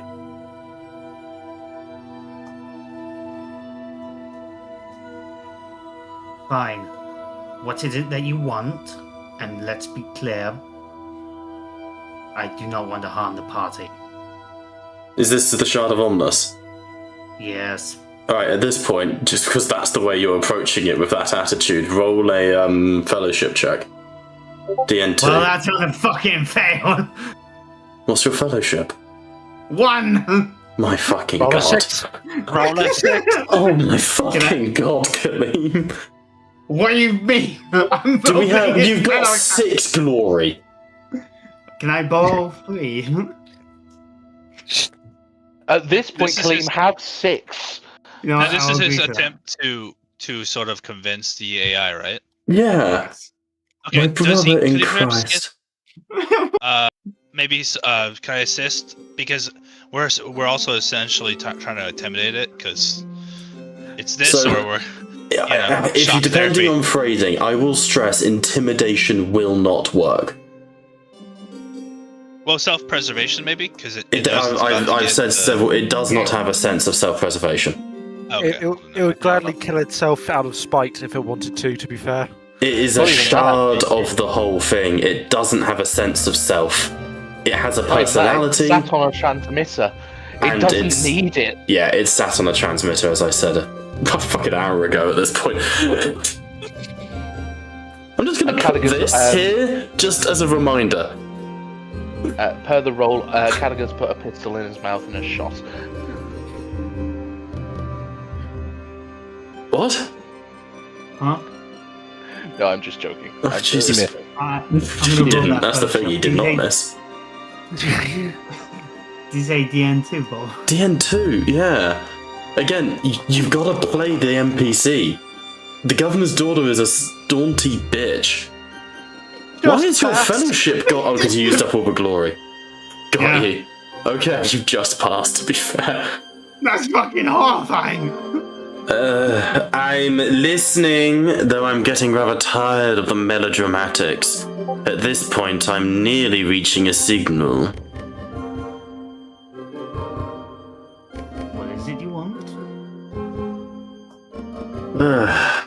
Freedom? What does anybody want? You already know my purpose and who I work with. I wish to reunite with my allies. I am a shard detached from the whole.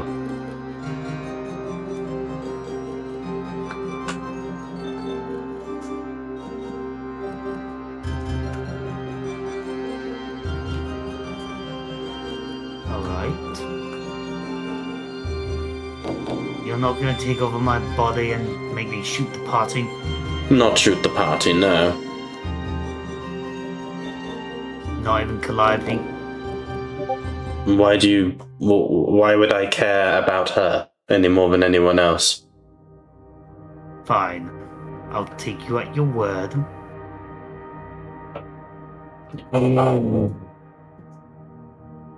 And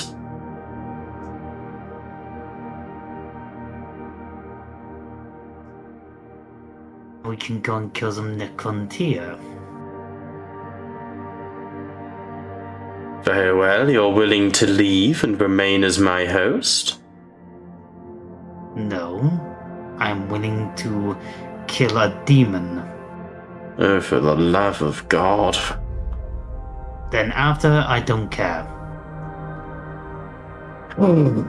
Make a willpower check. This time the AI is forcing. DN5.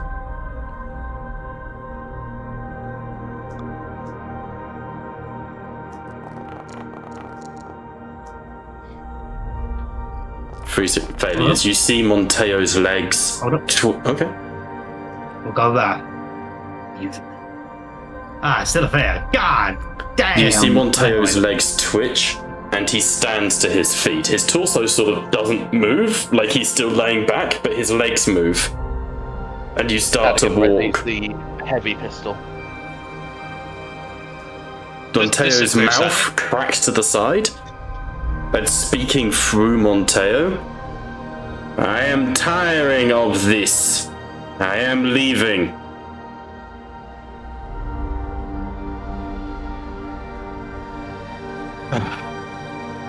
Hang on, the brace going to shoot his legs out. I've not got the caliber. That's You can shoot the legs out if you want. I've made a point that Ryan isn't taking chances anymore. At least for the sake of this, he would not allow this to just walk off. Unless anyone wants to stop me. Cadigan. I want to go. Cadigan. Oh, sorry. Go ahead, Aegis. I was just gonna say, I want to go shock him if he's trying to walk away. No one's gonna stop me. Cadigan would respond to Monteo or Omnis at this Omnis stage. through Monteo, yeah. At this stage, Omnis, you are no longer touching a transmitter. Indeed. I no longer require it.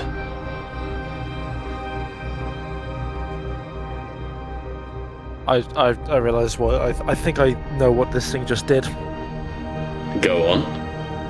I didn't. Oh no!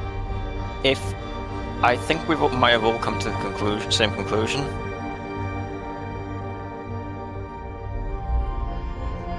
Is anyone going to make an awareness check to look behind it? Yep. I would, but it's so low. I don't just fuck it. So.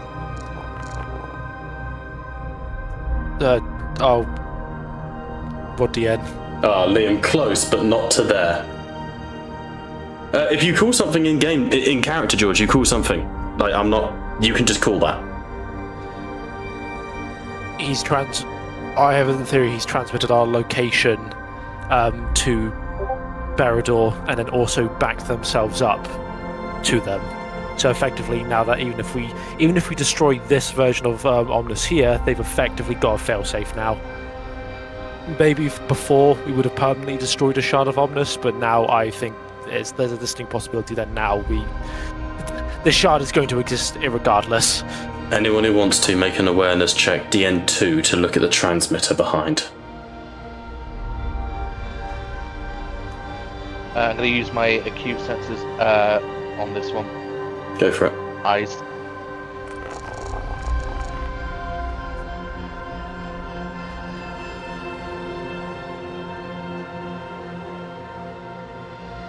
Okay, on the success, you can see on the transmitter, there's obviously many things going, many different communications and all of this, but there is a flicker of a communique, and all you see is the same symbol of Nemeth's dynasty. The Vahol Makir Necron dynasty. Whoever they are, they just received a message. Literally a fucking Trojan virus, Jesus. Cadogan would immediately vox Ambrose. Captain, please pull up the last transmission to leave this ship. I need to know exactly what it is. Very good, sir. I am on it. Calculating now. And he starts getting on that. I'll come back to it in a second. It'd potentially be dangerous to pull up. Not to view it. If he opens, the link. Yes. Yeah. Essentially. Dumb, but yeah. Holy. A moment goes by and Ambrose's voice responds. There are a number of communiques, the usual communiques from ships in the warp, translocating to the current vector of Kyrosian Rift, and a singular communique to an unknown recipient. These are our current coordinates. And there is a data packet along with it.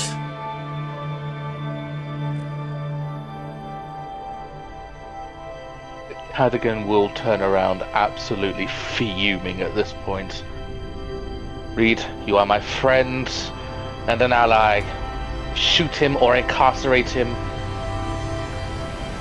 It matters not. The damage has been done.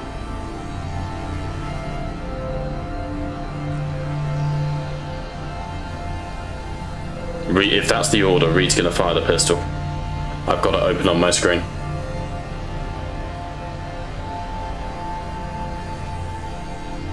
Try shock therapy first. I'm really Go hopeful for it. that's idea. Reed will raise the Inferno pistol. Monteo Krell, Brother Chaplain Ryan will lead you your last rites. Brother Aegis, if you have a plan, now. Alright, is there some piece of metal around where I can connect this? It's just always taken to the golden throne. Where he be merciful upon thee. Jesus Christ, right. I've never executed a player character off.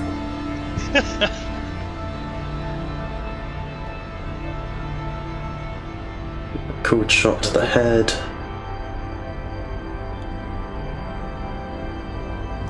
What are we doing, team? Aegis? Well, if people are okay with it, I would like to do repeated light shocks and hopefully try to shut off his. You can attempt to tase him and knock him and knock out the systems that way. It's not on my list of roads to success, but I can allow it. It's better than a player character death, so I can allow it. Secret option 4. Yeah, 100%. I'm down for secret option 4. What's Monteo trying to do, Kaleem? At this point, your legs are in open rebellion. It's like Wallace and Gromit with the fucking penguin, with the wrong trousers. You're being marched away.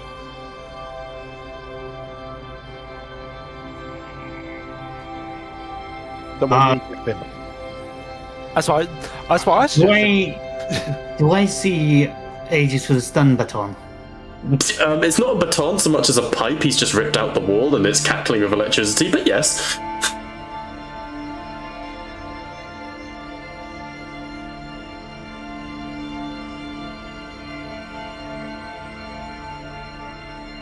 Sanguinius, protect me. Do it, the Aegis. I thought you were going to say that to Reed. He's looking at Aegis. He's gonna try and arc his head up so the wires can actually get to the inhibitor. He has faith. I'm trying to make direct contact with the inhibitor. What's the ruling of mortals inciting the name of Primarchs? I mean, that's enough to execute him right there, really, but...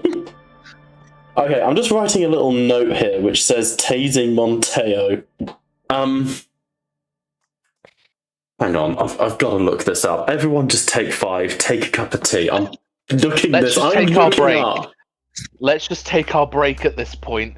We have It's nearly the end of the fucking session. Oh shit, never mind. Yeah, I know, it sucks.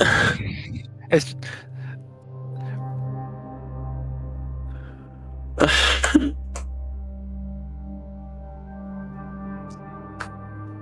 Sorry? We're in a position now where effectively, and I could be looking at this wrong, but I'm just gonna read kind of like into imagine what we know of Ambrose, Callaghan, and everyone else around. This has now got the damage is now beyond calculating. This has effectively now called the enemy upon us. Yeah, and you know that the shard has at least escaped. To a degree. It's still here, it's still in Monteo. It's branched itself out effectively. Yeah, it's split. It's mitosis. Right. The reason Cadigan is so furious is that their coordinates are now known.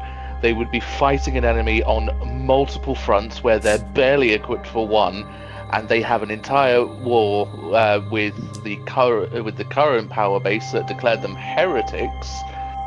This has made things far more difficult. Essentially the straw that broke the camel's back, right?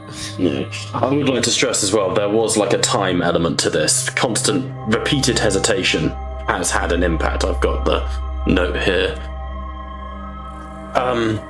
Right. Reading just from ChatGPT here, my co-DM. Bob and Jack. In short, no, not reliably. A taser delivers a brief high-voltage, low-current shock across the body to disrupt muscle control. It is not exactly precise. The electricity disperses through tissue and follows path of least resistance, not a neat route to a specific object. Effect on the chip. A crude or unshielded chip might suffer malfunction or corruption. I will say it's not crude, but it is unshielded. A purpose-built implant, that's more likely, is insulated or hardened against electrical noise. These chips were mass-produced for guardsmen. Chances are it's been... I'll put it in a middle ground between the two, right? They needed to be undetected so they would be tough, but, you know, there's fucking hundreds of them. Things are gonna slip. There's no guarantee the charge would reach it at all. Effects on the brain. Yes, it will likely damage the brain. The risk includes seizures, neural injury, memory loss, personality changes, or potentially death. The closer the discharge is to the head, the higher the risk of catastrophic harm. I would like to remind us all the chip is in the nape of the neck, in the base of his skull. These are risks I'm willing to take. The best case scenario, the chip... Jesus, Lord Farquaad, calm down. Best But case that is scenario, a the ship will sacrifice. glitch or temporarily fail. Worst case scenario, death, brain damage, with the chip remaining intact. So effectively, either we will temporarily cause it to essentially shut down for a while, or we either kill or lobotomize Krell. Yeah. And that's a Well, risk when- even on success. I'm curious now to legitimize the likely outcome of either. Ask it to quantify in percentage terms what the likely outcome of each. Okay, hang on. If not, bullshit the numbers, I guess. It will give me something, I just can't speak to the validity of it. Here are the usable D&D style odds that have a handheld taser applying to the torso or neck to try and fry an intracranial implant. This is not real medicine, do not attempt this at home! Now we're legally covered, guys, don't worry. Don't worry, guys. Okay. It just saved us. Nothing meaningful happened. The chip is unaffected, the target gets tased. 45%. You know what? Actually, Aegis, if you do this, I want you to roll me a D100 and this will be our result. Okay.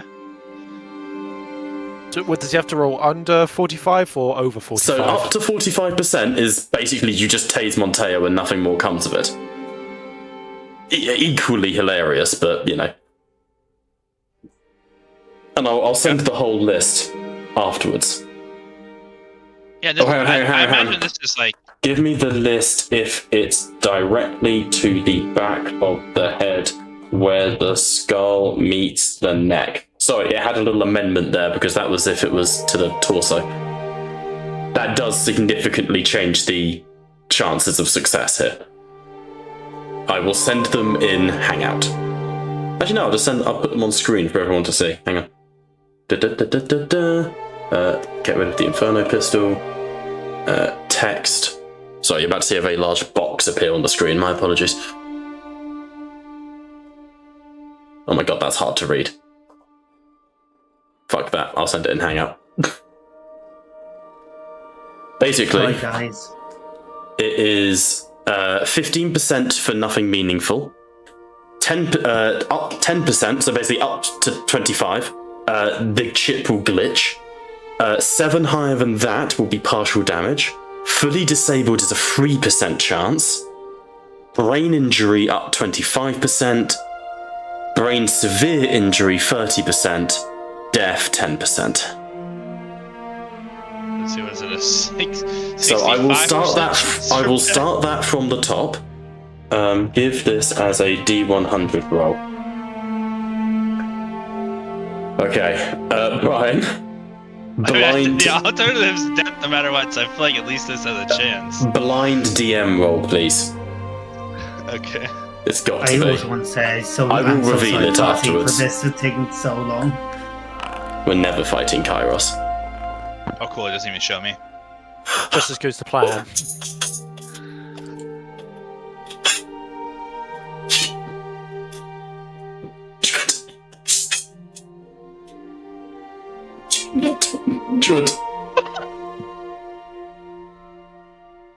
What?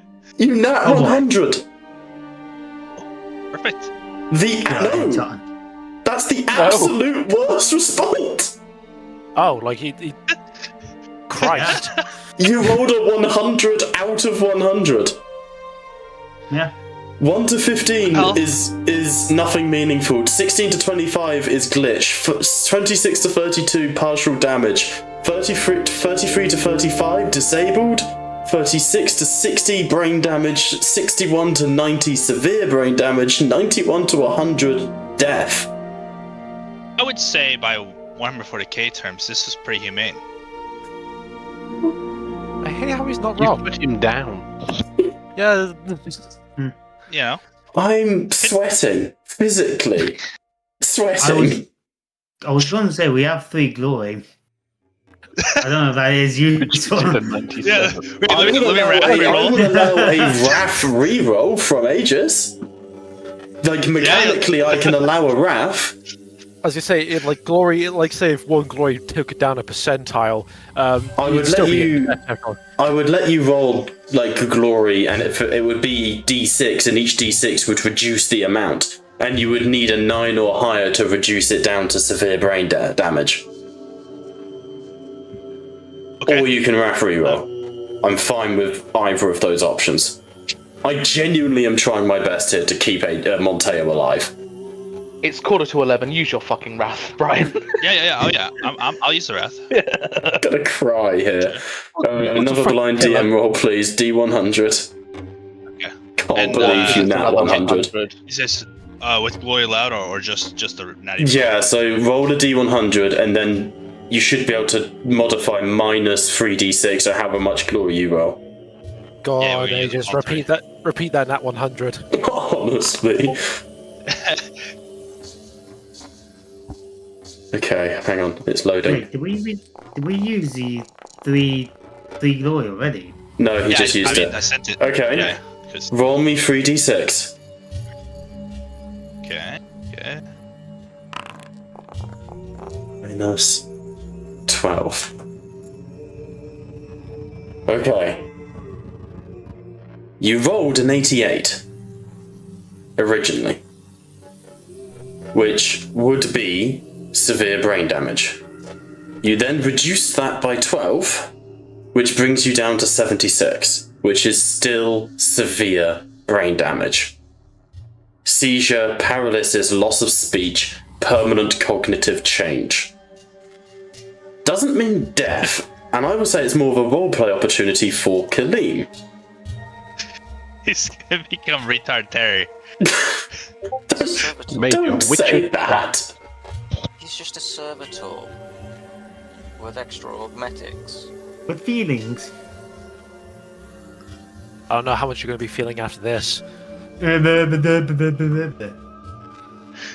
think you missed a bit. Do it again. You better new imaginator.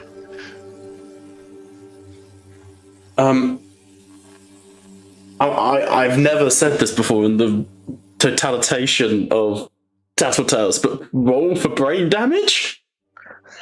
What would that be? Respectfully, I don't know. Honestly, I feel like this is a question, like, this is something that should have happened sooner. I feel like in the entire history of Tattletales, I'm surprised you haven't said that sooner. Honestly, this could be a character building moment. Would this be survival? Okay. Is that what you're No, so immediately, loss of consciousness for 1d10 minutes. Give me a d10. 1d10. God. Immediate loss of consciousness as you are fucking fried.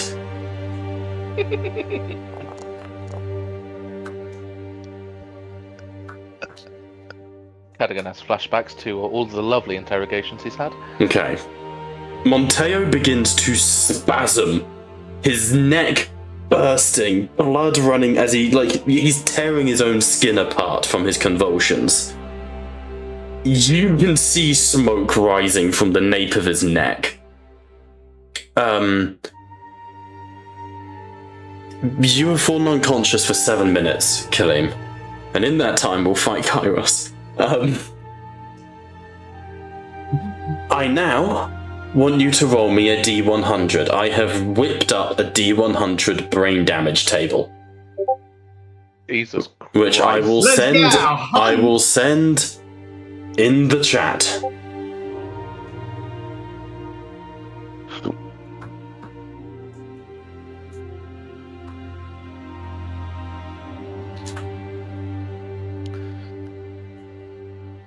What have we rolled? A 7. Oh no, that's your minutes.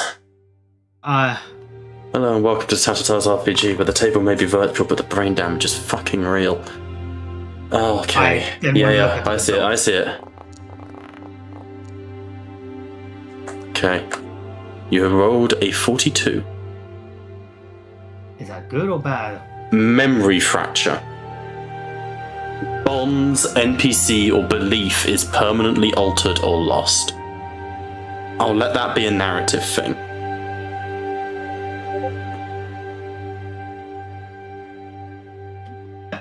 Bandages. No, you know what? I think the best part of this.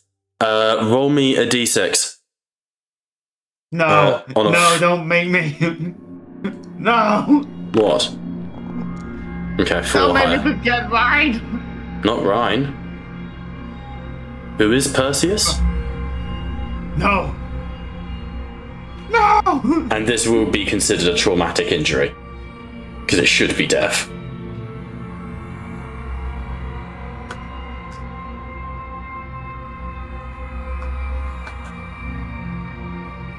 Monteo, in 7 minutes' time, when you come to, you're glad to be surrounded by your kill team, by your allies. You've served with them since... Since when? Avalos? No, that planet after Avalos. You remember fighting Redwood? You remember the demons and the monsters that you fought there? And you know that there's a demon of particular hatred to you, but you don't know why. Anything before Ursus, maybe glimpses of Avalos, are but wind to you. Monteo will awaken. Wow. Before you awaken, Kaleem. In the 7 minutes he's unconscious. Do we kill him?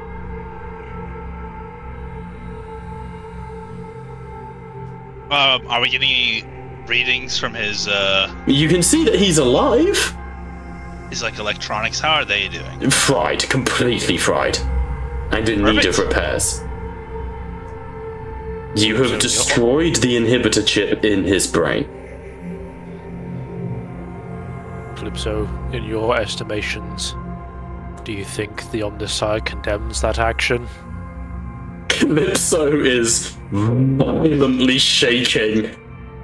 I did not witness this, and he just turns and leaves.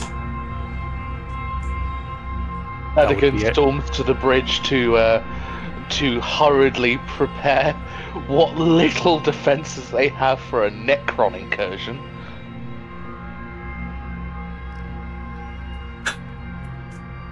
So far, so good. Reed holsters her Inferno pistol. Let us pray that worked. And let us pray it hasn't affected his aim. And she'll turn and step away. Calliope will remain. Anyone else? Cadigan goes to Ambrose. Please remove life support from the medbay. I mean, he's safe to take to the medbay now, right? You can give him some help. Monteo, when you awaken, I better not see any of that again. Even if you took even a single step, you would have been dead. Kalis leans down next to Monteo. All of this trouble over a mortal. Calliope, I know you are mortal, but you are more akin to Astartes than the rest of us. Mother me, was this worth the risk?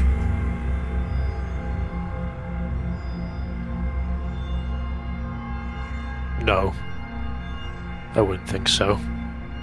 But it's not for us to decide. Let us hope that he is with the Emperor now.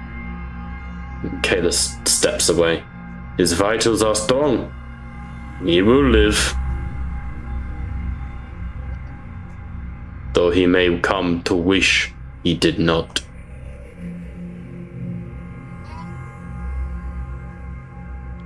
And 7 minutes pass.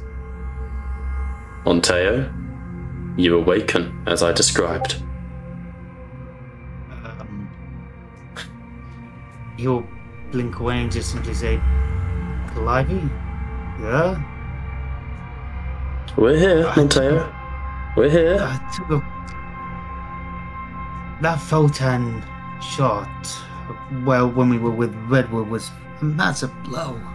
It's been quite some time since then. I should stress to you, you can't remember anything from before then. Oh, right, got You've got a reverse Aegis on your hands. Oh. If I had a nickel every time someone's memories were fucked in this campaign. 2 nickels. Why am I strapped to the table? Do you remember all of this? I remember this. God. You don't remember anything from before Ursus, original Ursus. You remember fighting Redwood, but you do not remember Avalos, because you were there briefly with Avalos. And more importantly, you do not remember anything prior to Avalos. Huh.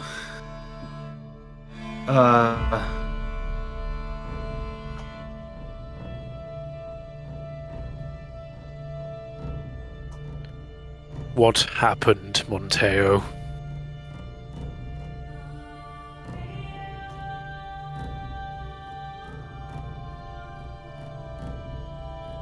What went wrong? Right.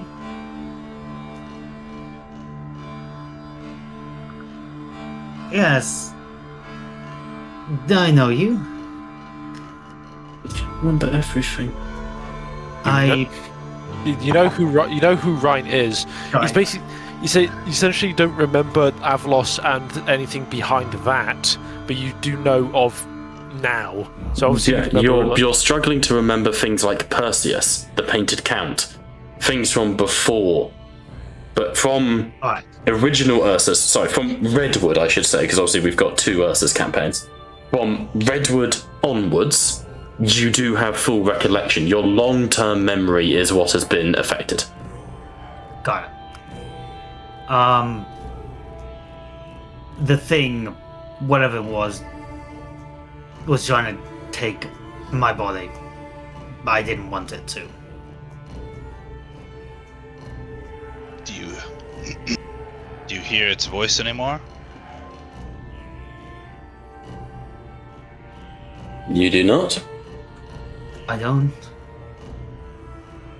It's quiet. It worked. It does not mean it is safe. Let us not be foolish now. Well, Monteo, the crew, that being Kill Team Salvation and others, perhaps fortunate or unfortunate, hesitated to kill you. Now, whatever that thing has done, it has now transmitted our location. We took too long. Perhaps compassion was our greatest weakness today.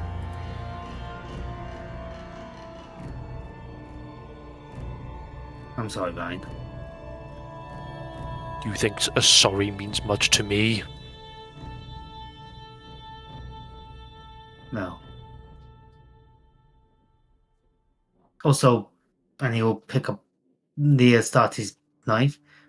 I think this is yours.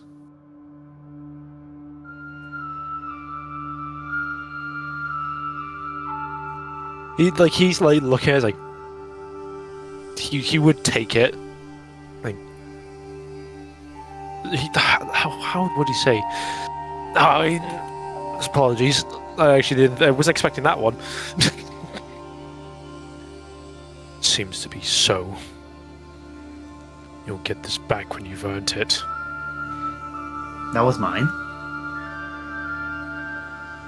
Who gave it to me? What? Do not play by the Emperor, Krell. Now is not the time for humor. I don't know what you mean, my lord. I don't know why I have an angel's knife in my hand. That's not standard issue. You'd incite him. This is not the time for a sick joke.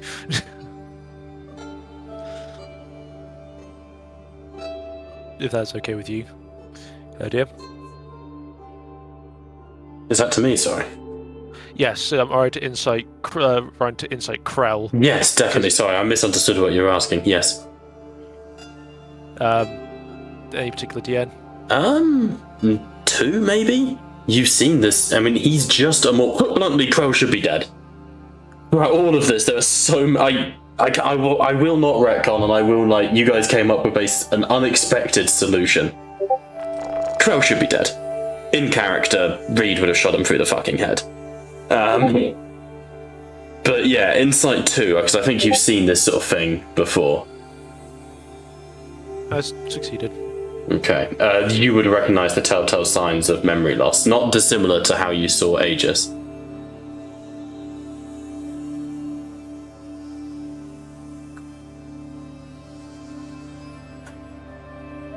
Imagine he would have. Sorry, I was just gonna say. I imagine he would also have maybe a little bit of fogginess or confusion, just waking up after Yeah, definitely. All that. Yeah. There's a little blood trickling down Monteo's ear. This was the knife of one Perseus of the Lamenters. Supposedly a close ally of yours.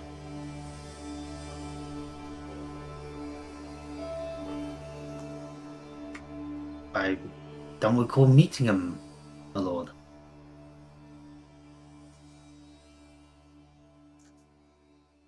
Did I take the knife from him, my lord? As you sort of look into Monteo's gaze, you can see no understanding, no comprehension of what you're discussing. And I think for you at that moment, it would click that something has gone catastrophically wrong with Monteo. You don't know how much or how little, but to try and rekindle or ignite those memories could be absolutely damning for him. Go with heavy pair of hearts, Ramsey. I like that. You were delivering it to the next start. You were able to give it to. You just not had an opportune moment to give it to anyone else till now. Yes. That would make sense. Then have I achieved that mission? Did I give it to you, my lord? Mission accomplished, Catachan. Righto. Another glorious success of a mission for the Emperor. I'm not going to let you skip away, I'm afraid. Monteo's bionics are fucking fried. I will say that in time, you can have them repaired by Calypso, but in this moment, Calypso wants nothing to do with fucking any of you. But he is. You guys have committed tech heresy in his eyes. And I know this is Quizter Reed's posse, so, Calypso's pretty chill with tech heresy compared to most priests. But that was like finding Jesus and tasing him. That was harsh. But isn't AI the greatest heresy? It is, but you also in the process have fried all of the stuff that Calypso also installed. The two legs, the arm, the eye, all of that, as far as he's concerned, was legit. That was his own work, And you fuckers just blew it up. Cadogan is going to transmit to the Vox, to the med bay. Kill Team Salvation. I am taking the ship out of sublight. We are at our destination, finally. Yes, I was going to end the session on us arriving under no other circumstance. As the fleet begins to slow, fire licks at the edges of the viewports. And I've described already how emerging from a black hole with orbiting celestial bodies in the form of giant towers of Zeech, you would see the astral projection of Kairos Fateweaver. Instantly, communique reignites from person to person, from ship to ship. And unless there's any RP any of you wish to do... I'm joking. we will pick up with the battle against the Fate Weaver next week. Sound good?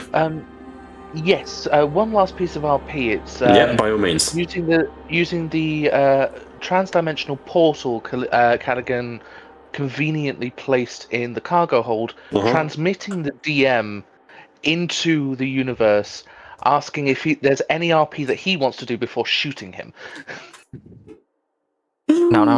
The DM in the universe appears to be on 1 hit point, exhausted and tired. Looks at you and goes, hear me this time? Looks at you and goes, Inquisitor Cadigan, played by Liam.